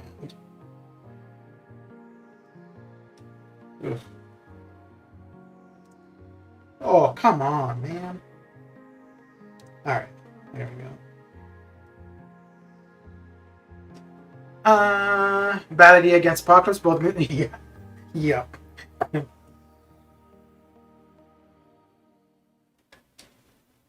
The one that usually happens for me is if on my team are all 3 metal champions, I'll normally end up seeing a Magneto. And that's really annoying.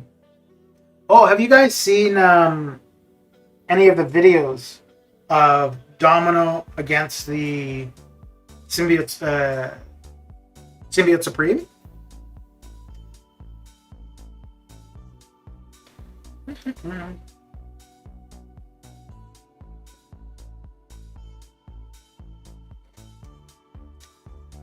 Oh dear.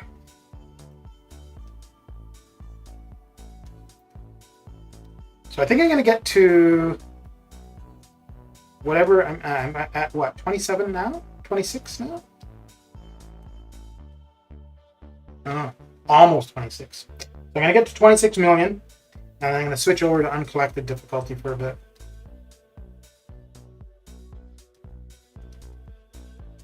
But I want to put up probably another 4 million in total. So I'll probably do another 1 or 2 tonight, and then 2 in the morning.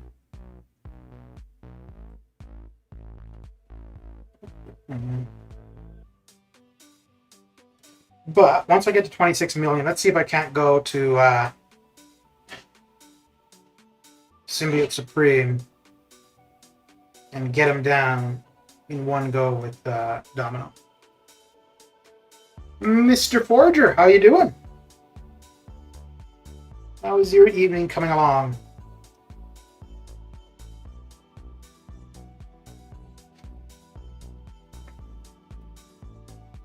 This side event is so... Yes, it is, dude. I'm glad now I've got the max milestones, so I don't feel that I have to use Cap IW anymore. So I think some of the champions I'd use rather than Cap IW will probably be faster. Also, I used my Dominator to take out Sim Supreme the first time. Yeah. Then use CGR. That's those 2 points. So you would go for Dragon Man. What do you mean, Sandy? Like, go for him like as an arena or? Redwood, have you done the denial objective? Because that's the one I think I'm gonna end up using Mr. Sinister, but I'm gonna wait until Sunday when I have my suicides off. I don't necessarily think I'll get a one shot with him, but I think with suicides off I'll get much further in the fight than while having them active. For upgrading, so I have Dragon Man at rank 2 as a 6-star, and I don't think I'm going to take him any higher. I think I'm going to leave him at rank 2. I think he's a good champion. I'm just not very good with him, and I think it's mainly I don't have the patience, which is silly because all I really need to do is get to my first L3. Let's go against Overseer.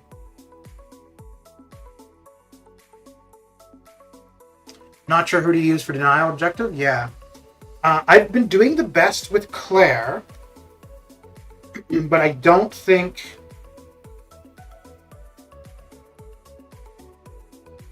You have to play carefully with her.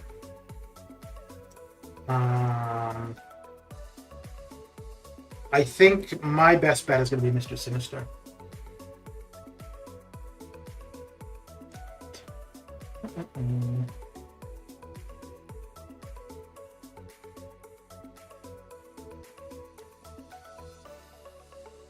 I used Corvus, Black Widow, Clairvoyant, and Dom. Okay, so how did Claire work? So I was trying her, and I think I could consistently get him to 80%.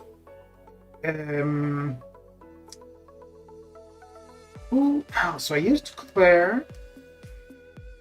Well, I tried Doom just for kicks one time, and I think I got him down to 70, even though Doom isn't good for any of the objectives, so I just didn't bother trying anymore after the one time with Doom.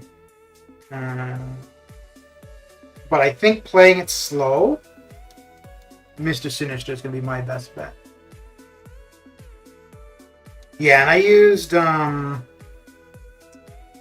it worked out well. I had 11 hours on a revive, and I used Hyperion. Got Sim Supreme to 50%, 51%, revived, put some health pots into him, and then finished him off. So it worked out well with Hyperion.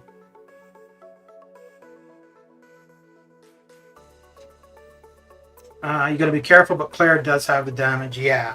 So what did you do? Did you kind of just sit on your L2 in Blood Curse and just wait to heal up when you needed to?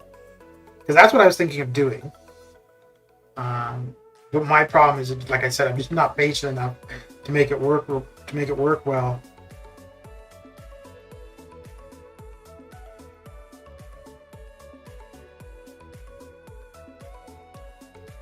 But I think for me, out of any of the challenges we've had so far, using Domino was by far the easiest. Because that was like, I went in the first time, I died, and then the second time I went in and it was a one-shot. I was like, damn. Do you use Morningstar? No. The one time I did use Morningstar was in 6-2 for the Crossbones boss at the time. So that was before they changed him, and he used to have Biohazard, so I needed somebody that was bleed immune. And I didn't have any good mutant options. The only mutant option I had at the time was Iceman, which really wasn't good.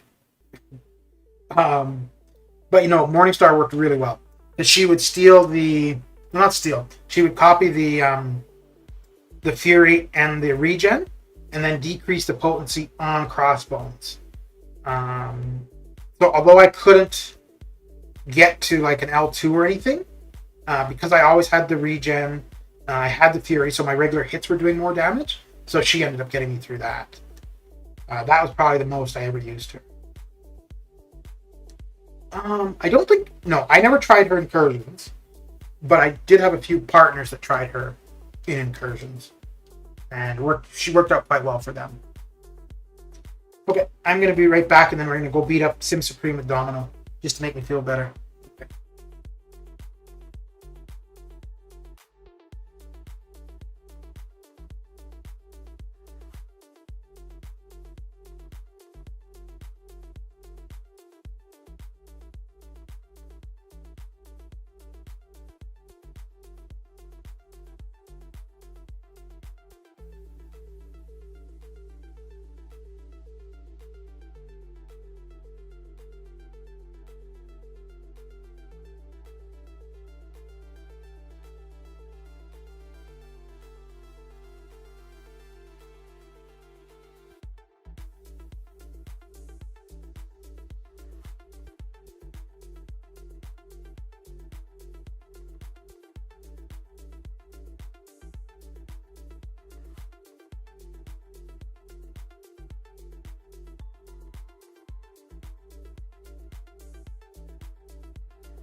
And back I am. There we go. Now, for incursions, will you go with randoms or with your incursion partner?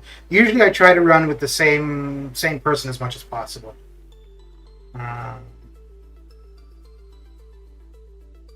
Which I had the same incursion partner for, well, ever since they were incursions.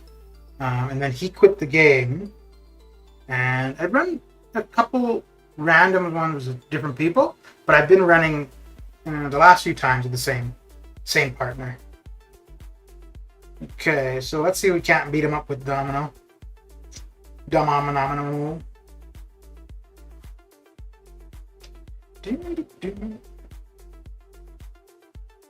So I think the fewest hits I've had so far was 71. I got lucky on a couple crit bleeds, so well, let's see how this goes.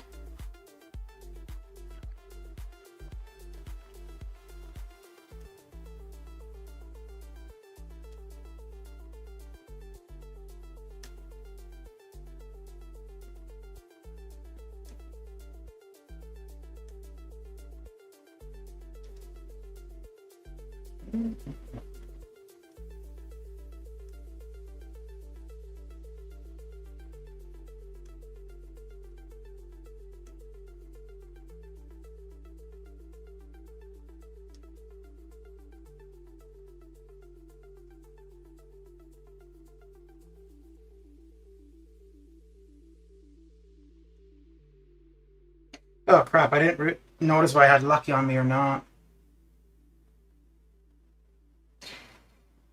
We'll see soon enough.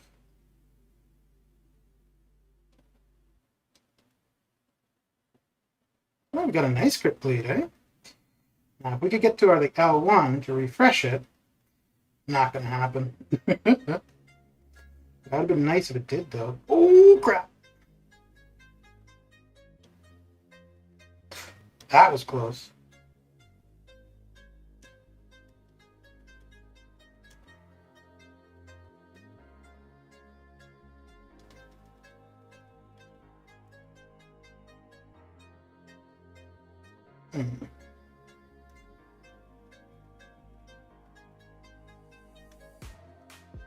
Should have probably gone with another L3 rather than that L2.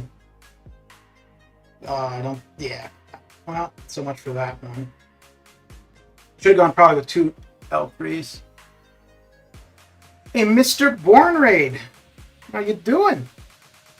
How was your stream? Nody buddy, how you doing? Welcome to the stream. I just put the most damage with Claire as well as Corvus, which I didn't have a good Cosmic ranked up. Fair enough. Fair enough.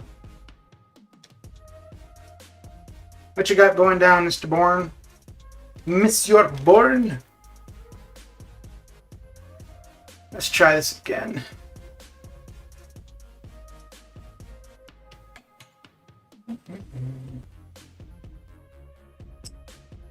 Mr. Captain Manny, how you doing? So what champs do you use in incursions?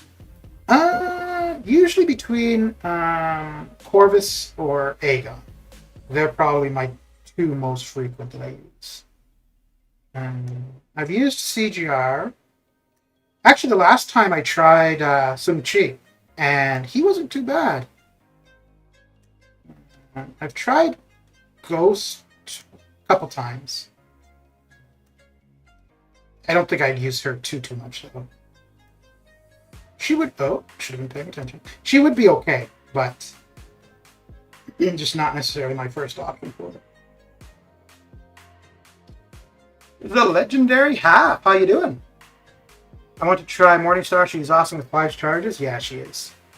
Yeah. Yeah, like I was saying, like some of my partners have used her, and it worked out pretty well for them.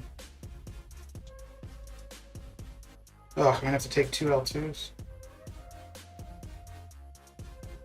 Oh, that's okay. And this time, yeah, I'll go to another L3 before. Oh, wait, let's get his L2 out. Yeah, so we'll go. After 5 charges, her damage is good. Yeah, and then she also gets lifesteal. And it doesn't take that long to get her to 5 charges, which is, yeah, not bad.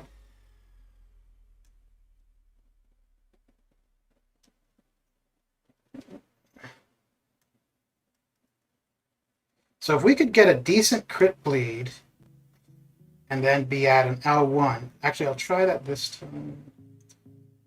So we're going to wait until we're almost at the L3. Go. If we get a good crit bleed. Okay, there we go. There we go, there we go. Monsieur Board. Thank you for the raid. How was your stream?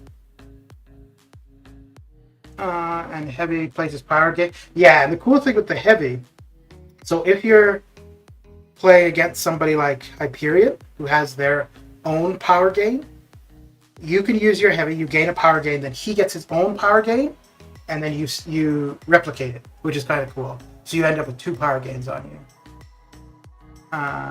It was great. We had you stop by.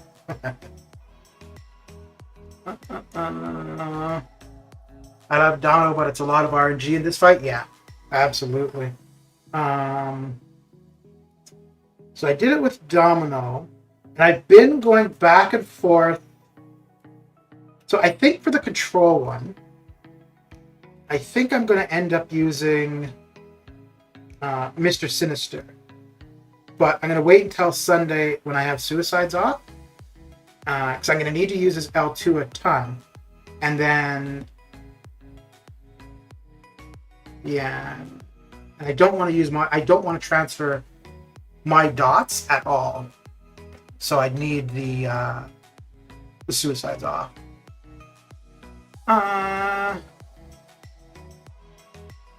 Can't put the.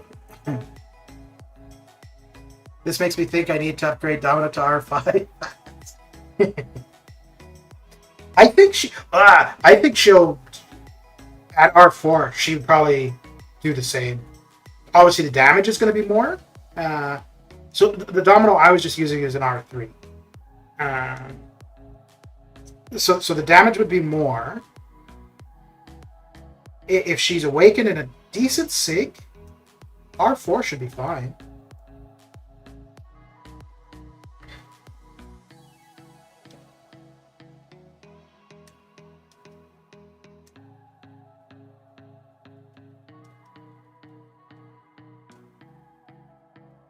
Yeah, see, that's where the problem is here with him. I'm going to take a ton of damage in a second here. Yeah. So I think what I need, like, yeah, if I don't have I mean, maybe I could just go through it without using the L1 at all. It just means that I'm taking the reduction in healing because of the poison on me. I did it with my domino. Yeah. I would think R4 domino would be sufficient.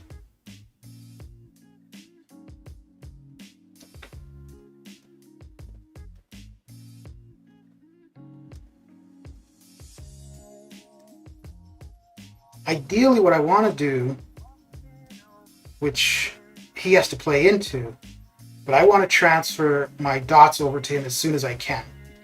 And now I don't have to worry about the poison reducing my healing anymore.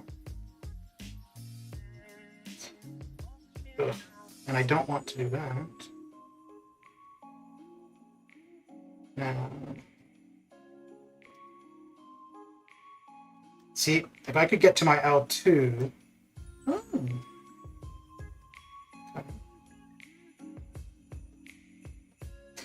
So if I can get to my L2 before he gets to his bleed phase, I should be doing okay.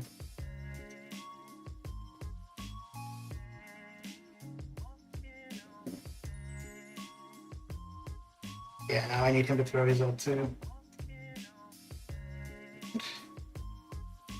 Yeah, I've got too many. I think I've got too many buffs, yeah. Is it me or Flair's forehead flare up a bit? Ha! I'm concentrating, damn it. Concentrating. So yeah, I think, I could be totally wrong, but I think with Mr. Sinister without suicides, I think I might be able to get it. Maybe not a one shot, but maybe within 2 revives. Let me have a go with Clarence. You can try with iHawk. Yeah, but so I just need the denial objective. So it's specific champions that I'm needing to get him down with currently.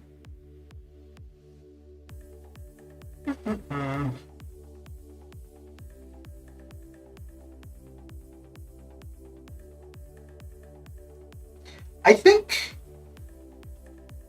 Claire, maybe if I had some boosts, she might work out better for me.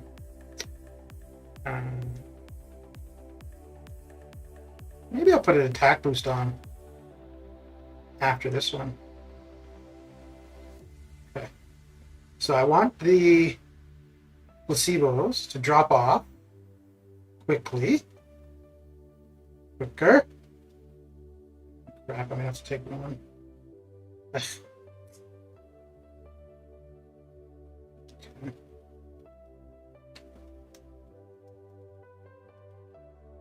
So this is kind of part of the problem too. The L2 where I'm going to heal up, I'm going to end up with a ton of placebos on me, and by the time they drop off, I'm going to have so.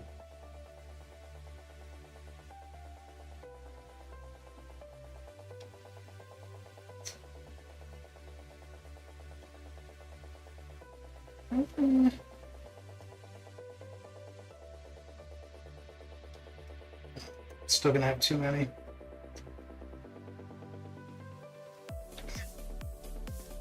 The other one that I was trying was Warlock.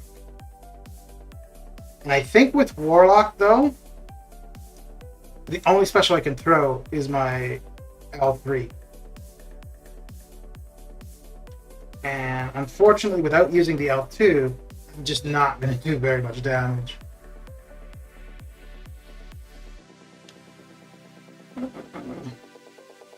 So have you gotten all 3 objectives, Born? And who did you use for the control?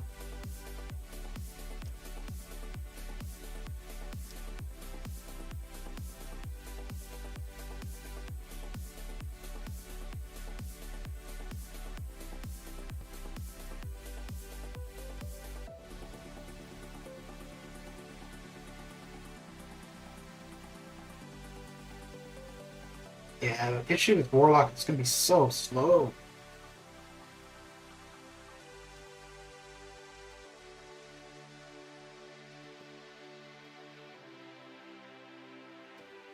Nope, I'm going to take a ton of damage here.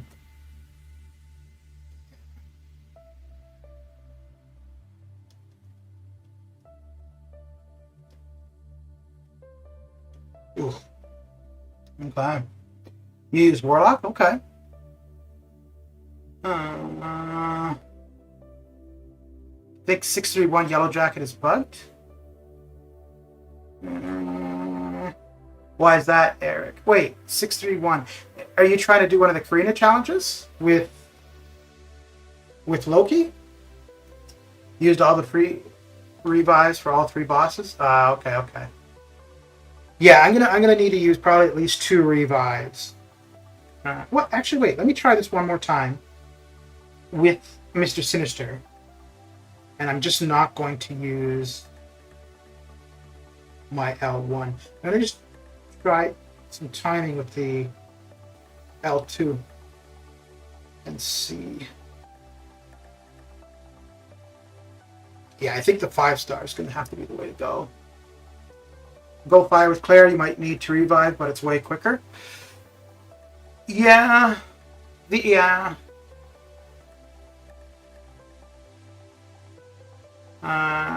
Going for initial completion. With Warlock, just be aggressive and do L3s.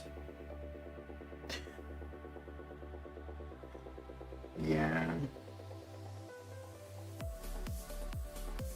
See, I'm thinking Sinister with the L2 because it'll place the concussion, meaning you're not going to take the damage. Like, Sim Supreme isn't going to nullify. So it just comes down to timing. Well, let me see. This is what I'm thinking. I could be wrong. But it would come down to the timing of the L2. Because what I'd want to do is throw the L2 just before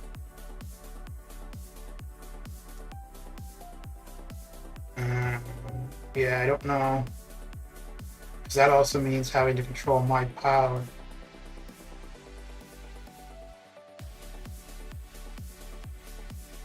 Are you telling 531 or 631 because it's Medusa? Yeah, so this is not going to work because I'm going to have too many placebos on me and I don't have... Oh, wait! No, this would work. Oh.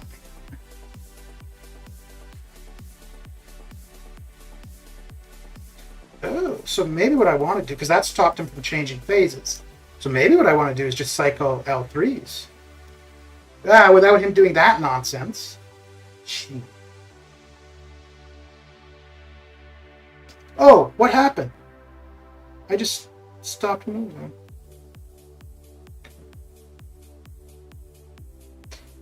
Let me try that again. Because I had been thinking about just using his L2, but it might be his L3 that I want to do. So every time I dex the Yellow Jacket special, I just... Oh, are you using a Mystic Champion, Eric?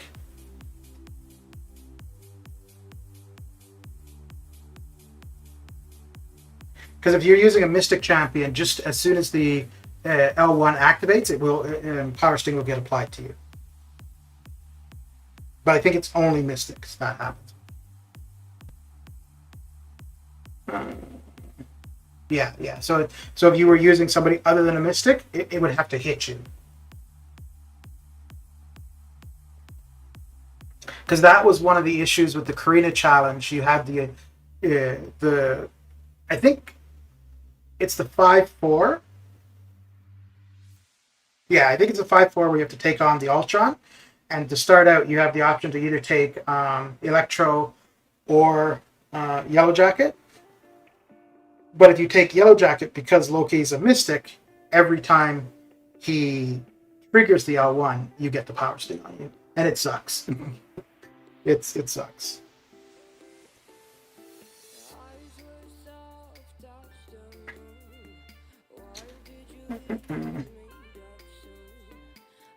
So yeah, I'm not going to actually try to get this down on stream now, because it would be a long fight, and that would mean a long time of me not paying attention to chat. So, um, but I think maybe I might be able to do this without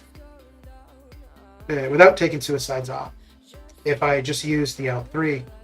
But even so, even with the L3, I just need to time it better.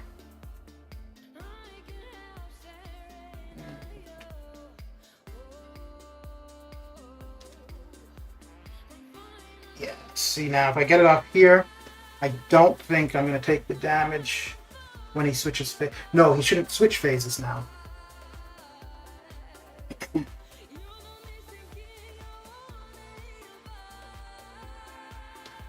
Yeah.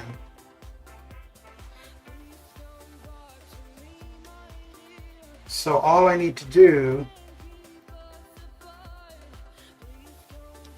Yeah, I think I do need suicides off, because with that poison reducing my healing...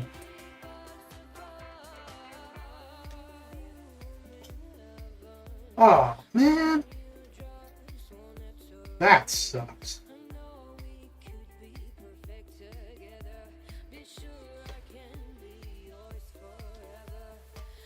So now I'll hold on to my L3.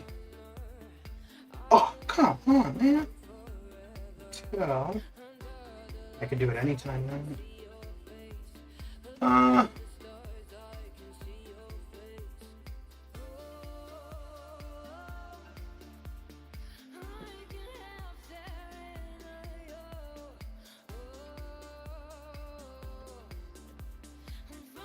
Oh, this sucks. Oh no, he still got the concussion, so that should, yeah, we're fine.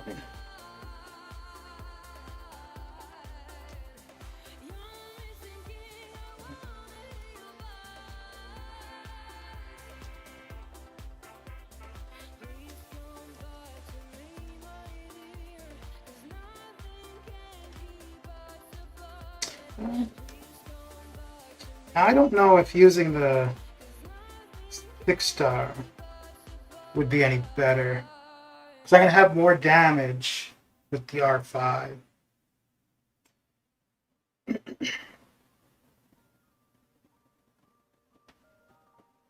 I'll give it a go once with the 6-star though, just to see.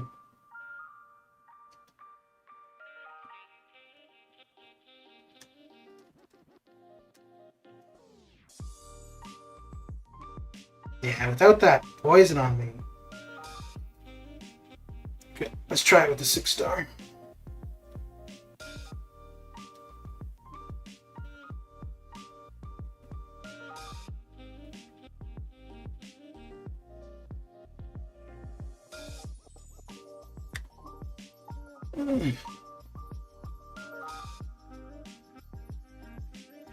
So I'll give it one go with the 6-star. I just want to see how his survivability is, and then we'll get back to uncollected.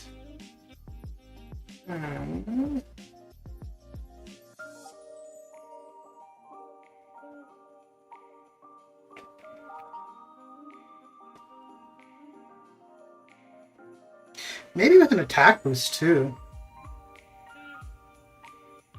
But I really think without that poison, I wouldn't necessarily one-shot him, but I would last a lot longer.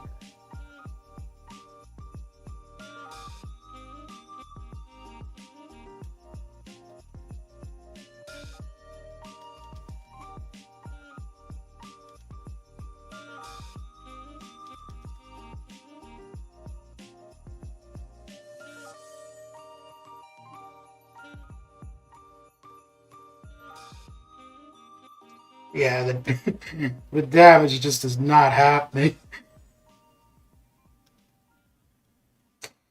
And I don't think I'm going to make it to an L3 in time. It's not looking like it. Nope. Ugh.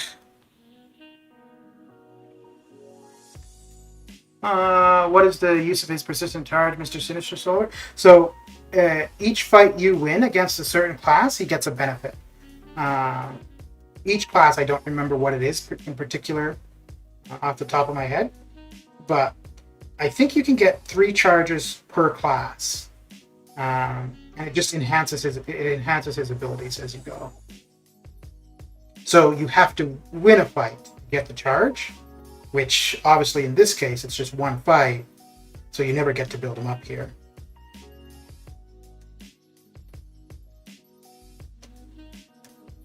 Yeah, I think it's the 5-star that I'm gonna have to use, and without suicides. And I think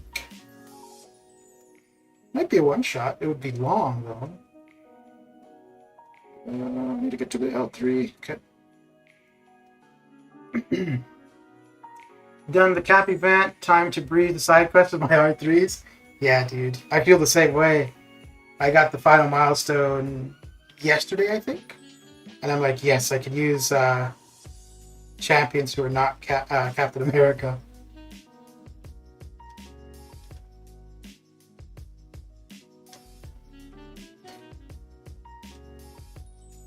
So I'm doing 189. Okay. So I'm only healing 100. Yeah.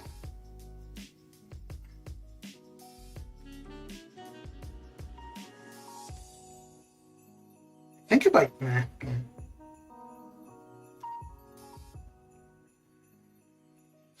Oh well.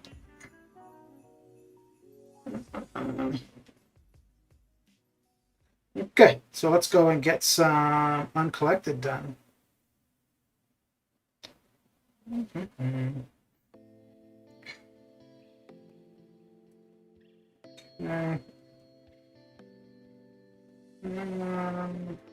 Do we have any class combat going? Because if we do, science. Okay.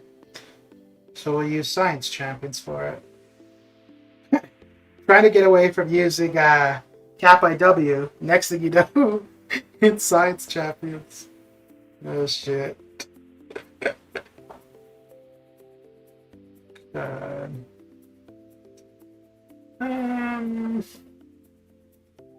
Yes. And I'll probably still go with Nicholas. Huh. And I think I-Hulk is tagged as a hero.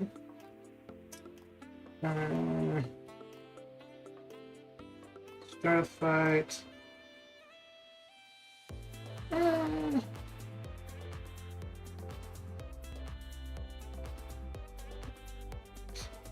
Yeah, let's go with this then.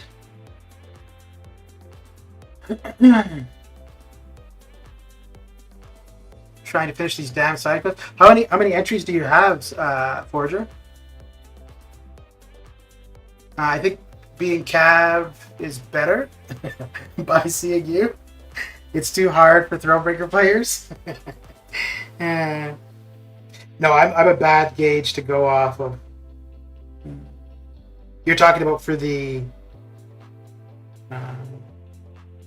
Summer of Pain, right? Ooh, dear. I don't want to do either of these. Okay.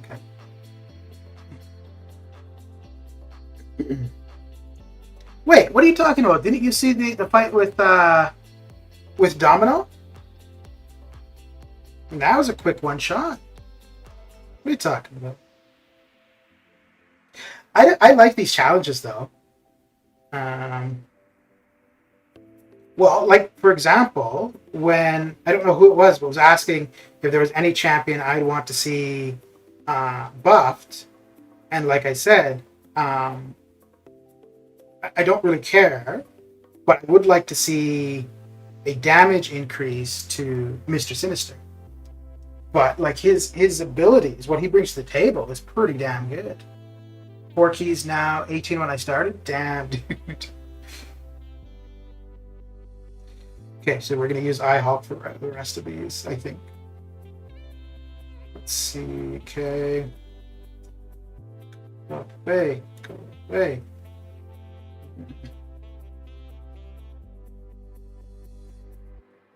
Okay.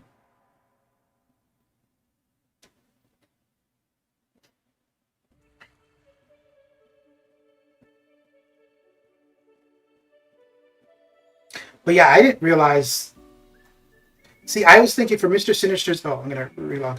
For Mr. Sinister's L3, because it has a power drain. So that's normally what I have in mind for his L3. I don't think of the concussion. But for this fight, you can't do any power draining. So the concussion there on the L3 is actually more of a benefit than what the power drain would normally be. So I was thinking of the power of the concussion just from the L2. But so I am going to give that a few more tries while suicides are active. But if not, then I'll wait until Sunday when I have suicides off and try it with Mr. Sinister then. Now you can try a fight in ROL with Nick, Heimdall, and Angela, or Hello Synergy. You can get a Fury to get the decoy model. Yeah. So the only and then the Fury allows your tactical charges to be indefinite, same as if you were using a Duke Nick and you got into its real phase.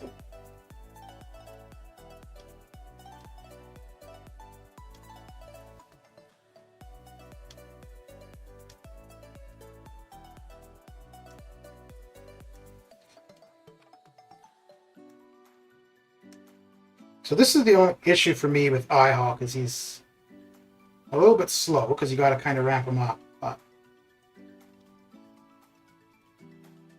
once you get those Furies or those Rage charges, he does some pretty decent damage.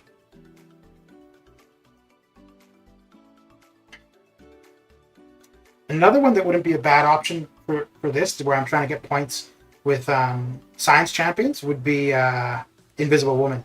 But she's the same. It takes a bit to get her kind of ramped up.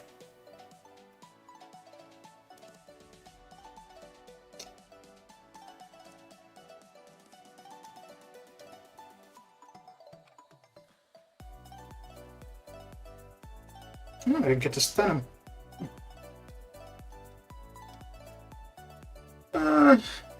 Will you do uncollected 100% or just initial completion? So I'm working toward exploration. Yeah, because I've just been doing it chapter by chapter, but I'm just doing it now to get the points for the event quest completion.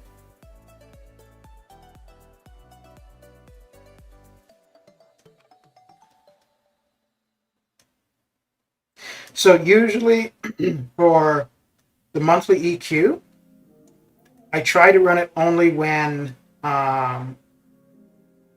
the event quest completion event is running, just to get the points there. And then I'll usually try to go with if there's a class combat going at the same time. That's what I try, but it doesn't always necessarily happen.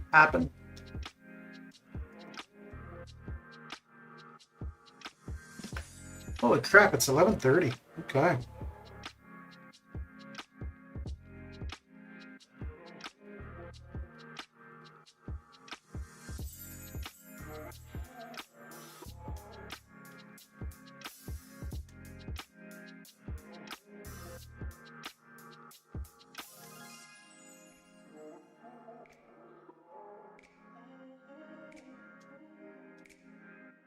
You know what? I could have brought in OG Cat to increase his stun duration. All right, Mr. Bourne, have a good one. And thanks for the raid again. Much appreciated. You did AOL and LOL, you can pretty much do these. Yeah, but it's a different mindset when you're doing long axe fights like that. Oh, wait, she was... Oh. Okay, yeah. She had something else with Cav difficulty that made her pretty annoying.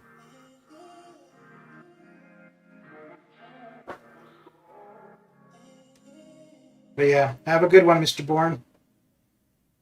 Catch you later. Later, baby.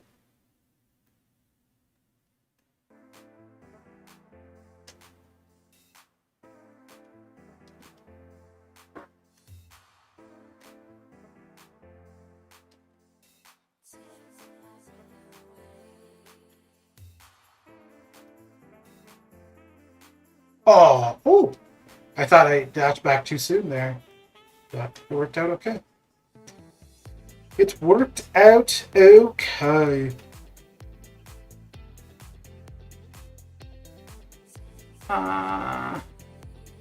So you done those? Done what, Sandy? ROL and AOL? Yeah. Or LOL and AOL.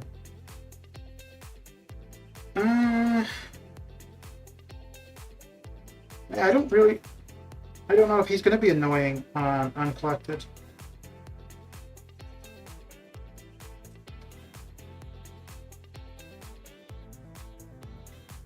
Nope, they're going to be annoying.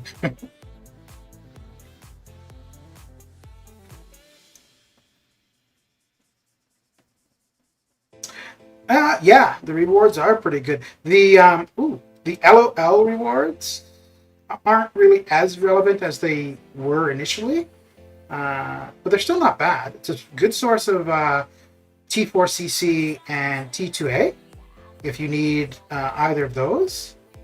But like when LOL was newer, those rewards were harder to come by. But yeah, no, it's still a pretty good source for those. Ugh, I should have used a heavy there. Not good.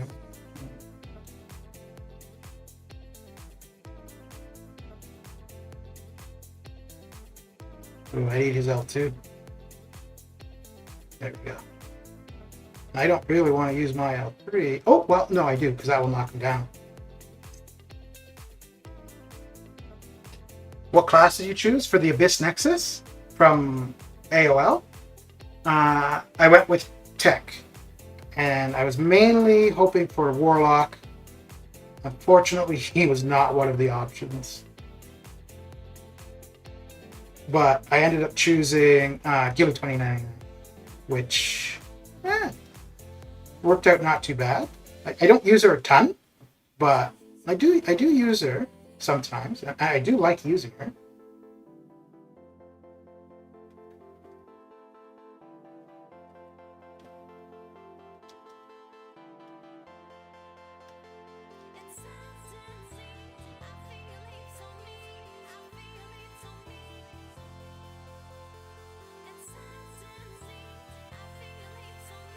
There we go.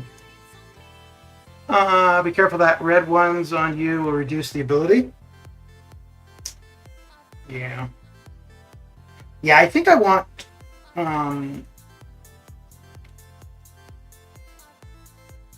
probably Captain America on the team. I don't.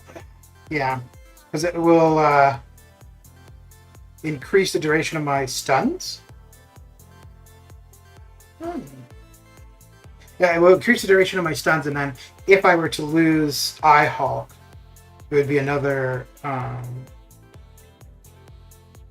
science champion I could use.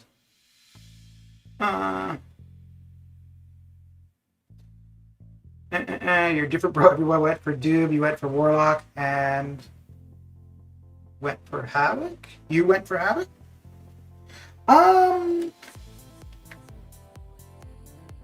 So at the well, I had 5-star Doom, right, when I did Abyss. A 6-star is obviously definitely an improvement, and he's a good champion. He's got great prestige, so on and so forth. But I just, because I'm always running suicides, and he's not, for a short fight he's fine, but for a longer fight he's not good with suicides. So I don't value him as much as somebody else might. I thought about going for Mystic, because I like Claire. I wanted Claire, so it was okay. I'd be going for Claire mainly, and possibly getting Doom. But at the time, I had a ton of tech resources. I didn't have anybody to use them on, and the thing was, I figured that if I missed Warlock, then I would have the option possibly of Gilly, or Ghost. Whereas if I missed Doom, well, Claire, and Doom, then I was kind of screwed for Mystic. Yeah. Unofficial Kabam Mike YouTube channel, he went for Havoc. He made a video. Okay. I'm not much experience as you. I don't have Aegon. I mean, I have, but on Awaken, also it takes a hell of a lot of time. That till I die will never finish. Yeah, dude. It's and to be honest, I think outside of the Nexus, outside of the Abyss Nexus and the generic Awakening gem, those are kind of the exclusive rewards from the Abyss. Everything else in there you can find in other areas in the game, so it's not that hard to come by. So the value of those rewards is kind of decreasing. It's not to the extent of LOL. Like, people just don't feel that LOL is worth the effort for what you get out of it.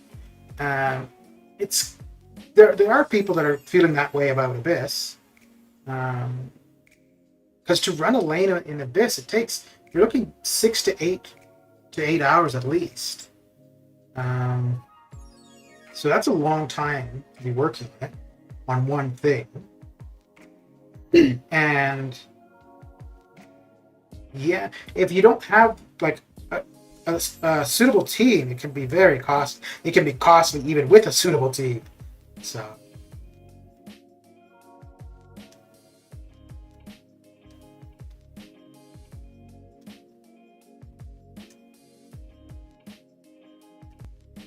and I don't really care for long fights. Like, I just have a hard time sitting and doing the same thing for a long time. So for the most part, I would do like 2 or 3 fights and then just take a break, like get something to eat, watch TV or whatever. And I did it over 2 days. So I did like 3 or 4 hours day 1 and then another 3 or 4 hours day 2. A lot of the streams you see are somebody just sitting and getting her done. Get that dialogue to you, what does it cost? Everything, yeah.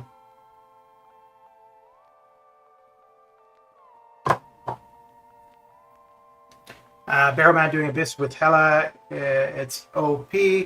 When we try, die in 1 second, yeah. But there's some really good players in this game.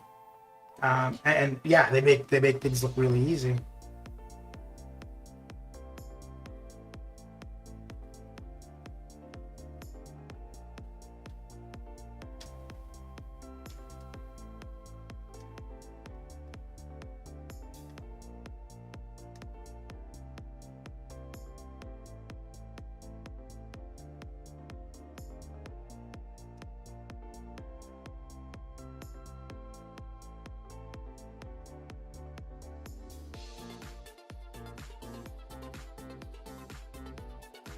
So I think I'm going to finish this lane, and then that will probably be it for the stream.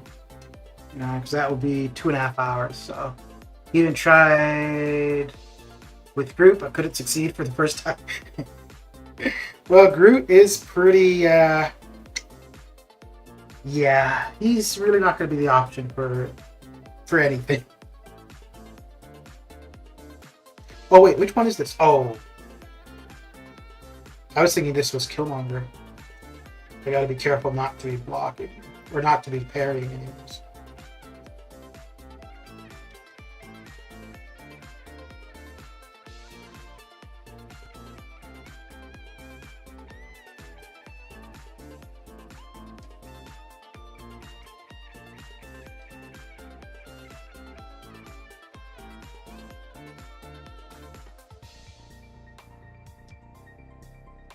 Oh crap. I'm not sure if this stuns him. Okay.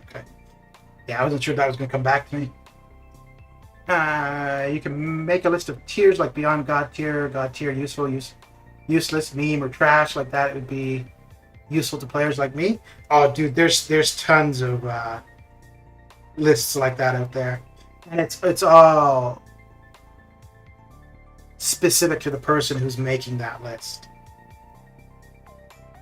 I thought about doing something like that at one point, and I thought what I would do is have it as like an astronomy theme.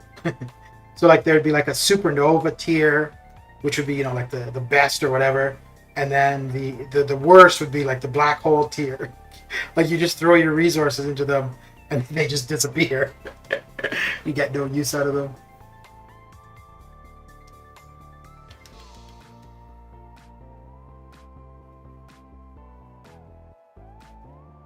But yeah, I think the go-to for most people is the tier list that Seaton does.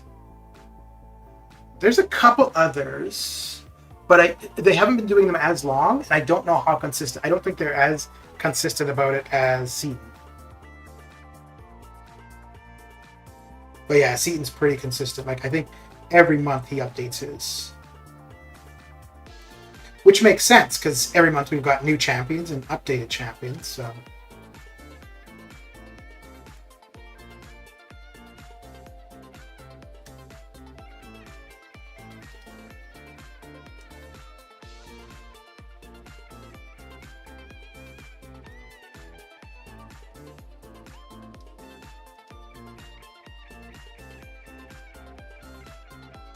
Damn it, I wanted to stun her.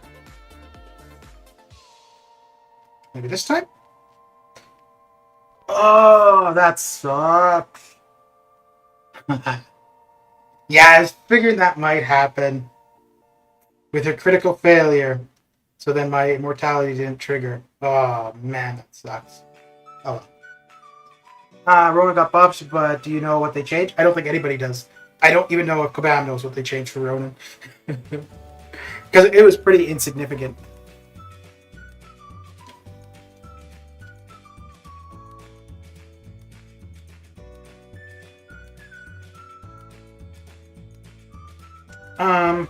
So probably what I'm going to do here, just because I want the points for the science combat, I'll use Claire to get Hercules low, and then I'll quit out and finish off with Captain America.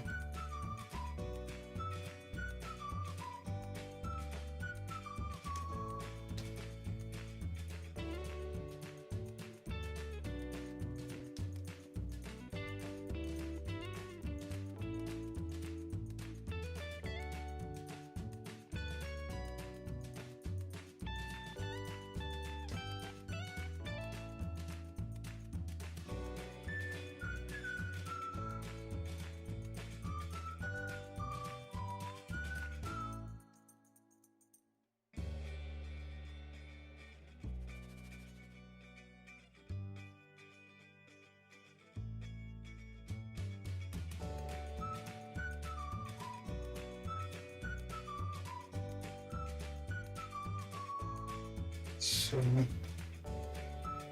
yeah, probably right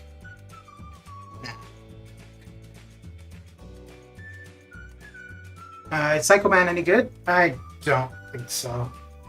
And one of the issues people have with him are all of the colors and whatnot. If I want to beat the Summer Pain with Professor X, do I need the power booster? I think the videos of people who've used him, I think they've had the power booster, but I think they've also been like R2, R3, 6 stars. You might be able to do it without. It's going to be a longer fight. And I don't think any of the videos actually specify that they were using it, but if you look at it, like, they're pretty much right back to their L3, and the only way that's going to happen is if you've got a power booster. So, because I mean, you could, without the power boost, you'd be back to an L2, maybe close to an L3, but I don't think you're going to be right back to the L3.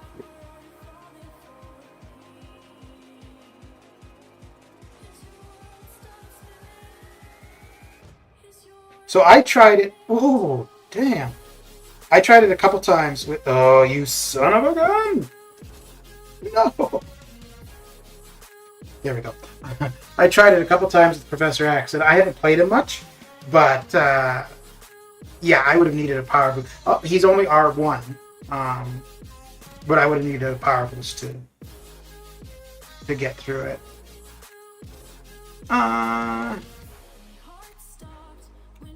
He has some good options and good power control champion. Yeah, he's still not a very good champion. But I feel his damage is too low, yeah. I've got a R2 6-star Professor. Probably just hope for a power booster soon. Let's see what's in there right now.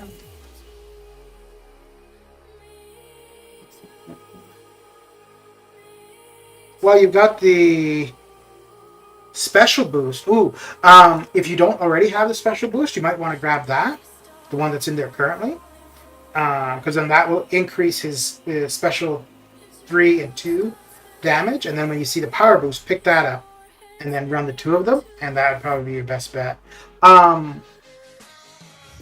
So if you want to use Professor X, then yeah, go for it. I was just earlier trying Mr. Sinister. I think he would be a pretty good option. I would assume that you probably don't have, if you have a 5 or 6 star, you probably don't have him ranked up because most people wouldn't.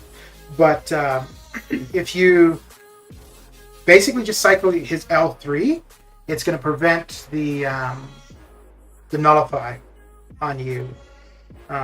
So then all you would need to do is just stay relatively close, bait out the L1 or L2, and you don't really need to worry about the placebo on you so much. It'd be a long fight because his damage is not that high. Professor X would probably, if you can get it going with him, would be a quicker fight for sure. But if you're finding that you're not able to do it with Professor X, and if you had, I'd say probably at least an R5, Mr. Sinister. An R4 I think would be too weak. Here, I'll show you. I don't even know if I'm going to be able to get there, but I'll just show you what I was doing.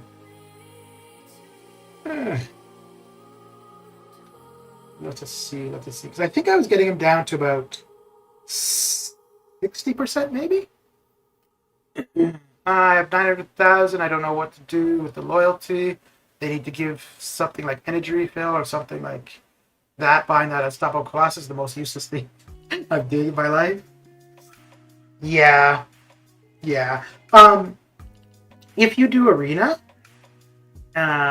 if you're doing the featured arena, then more 6 stars are good. So in that case, it would be okay. And I'm starting to save my loyalty for that.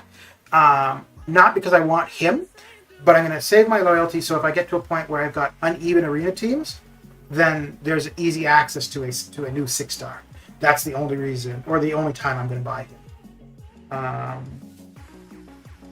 But yeah, well, but if you do war, you get the war boosts from loyalty.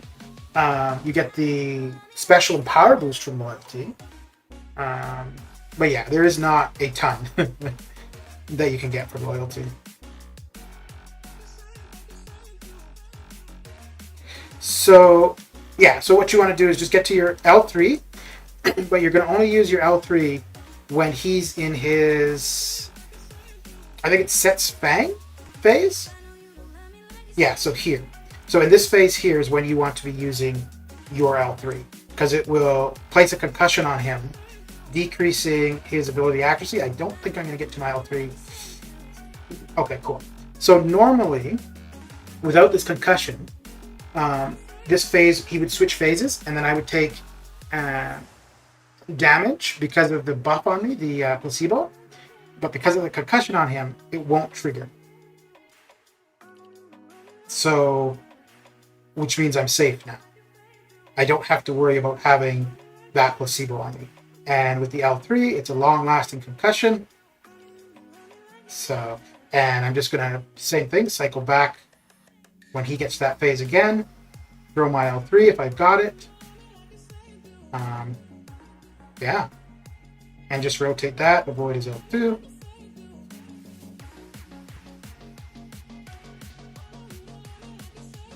So yeah, it's not going to be as fast as Professor X, but it is another option.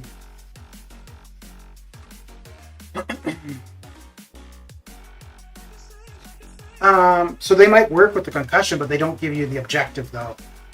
And this objective, you need a champion with hashtag denial, which neither of those two have. So my problem with this, why I don't think I would necessarily be able to one-shot it, but I would do better if I didn't have suicides, because I've got the poison on me, which means I'm taking damage, and then the healing that I would be receiving is decreased because of the poison.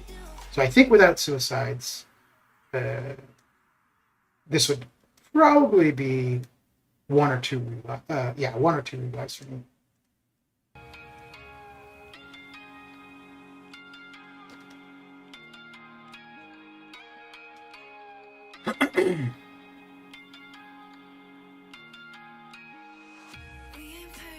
So yeah, like I'm at 33% health. I think without that poison, I'd probably be closer to 50. And without that happening. But yeah, Sinister is absolutely an option for it. Like, I mean, if I was desperate to get it done, I've got him a little bit more than half currently. So I could revive, heal up, and yeah, get it done. But I don't know if I will even be able to do it with the power boosters. I got back into the game a couple weeks ago after a 2-month break.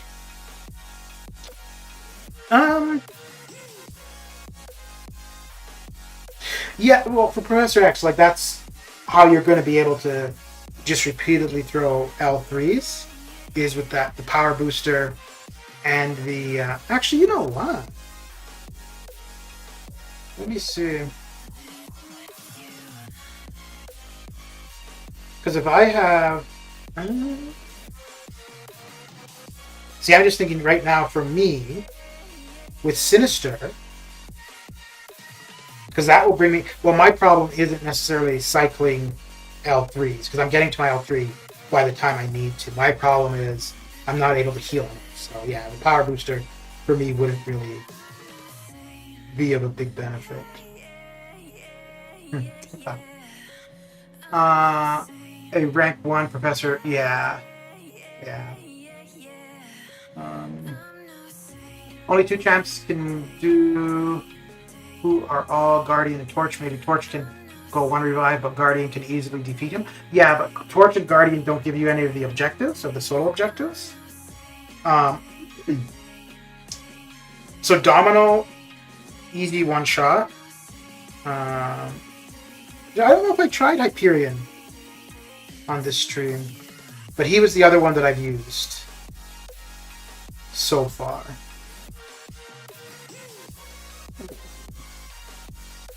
But for Hyperion, it's going to be really RNG dependent. And most likely with Hyperion, you're looking at 1 revive.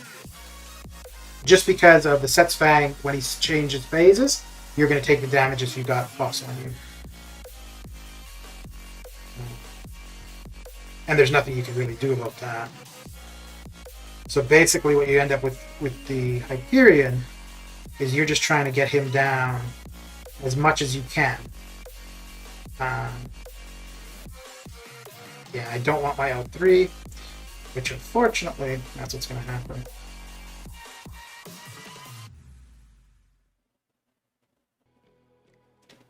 Yeah, actually, this isn't... because we're going to get into this phase. Wait, let me see something. Because if I don't have any buffs on me, and he changes, and I still took a ton of damage.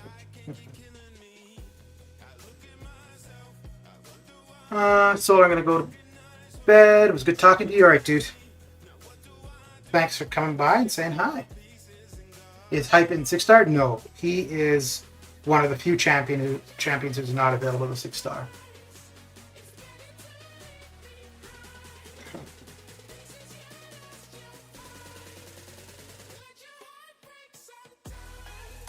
Okay, so I'm going to have one more go with this, and then that will be that for the stream.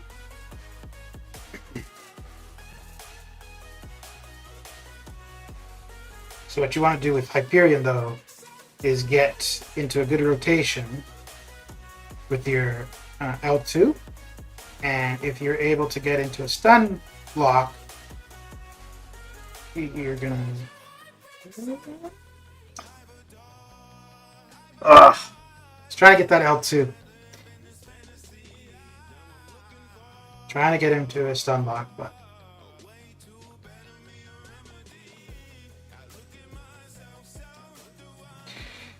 Let's see if we get there this time. Probably not.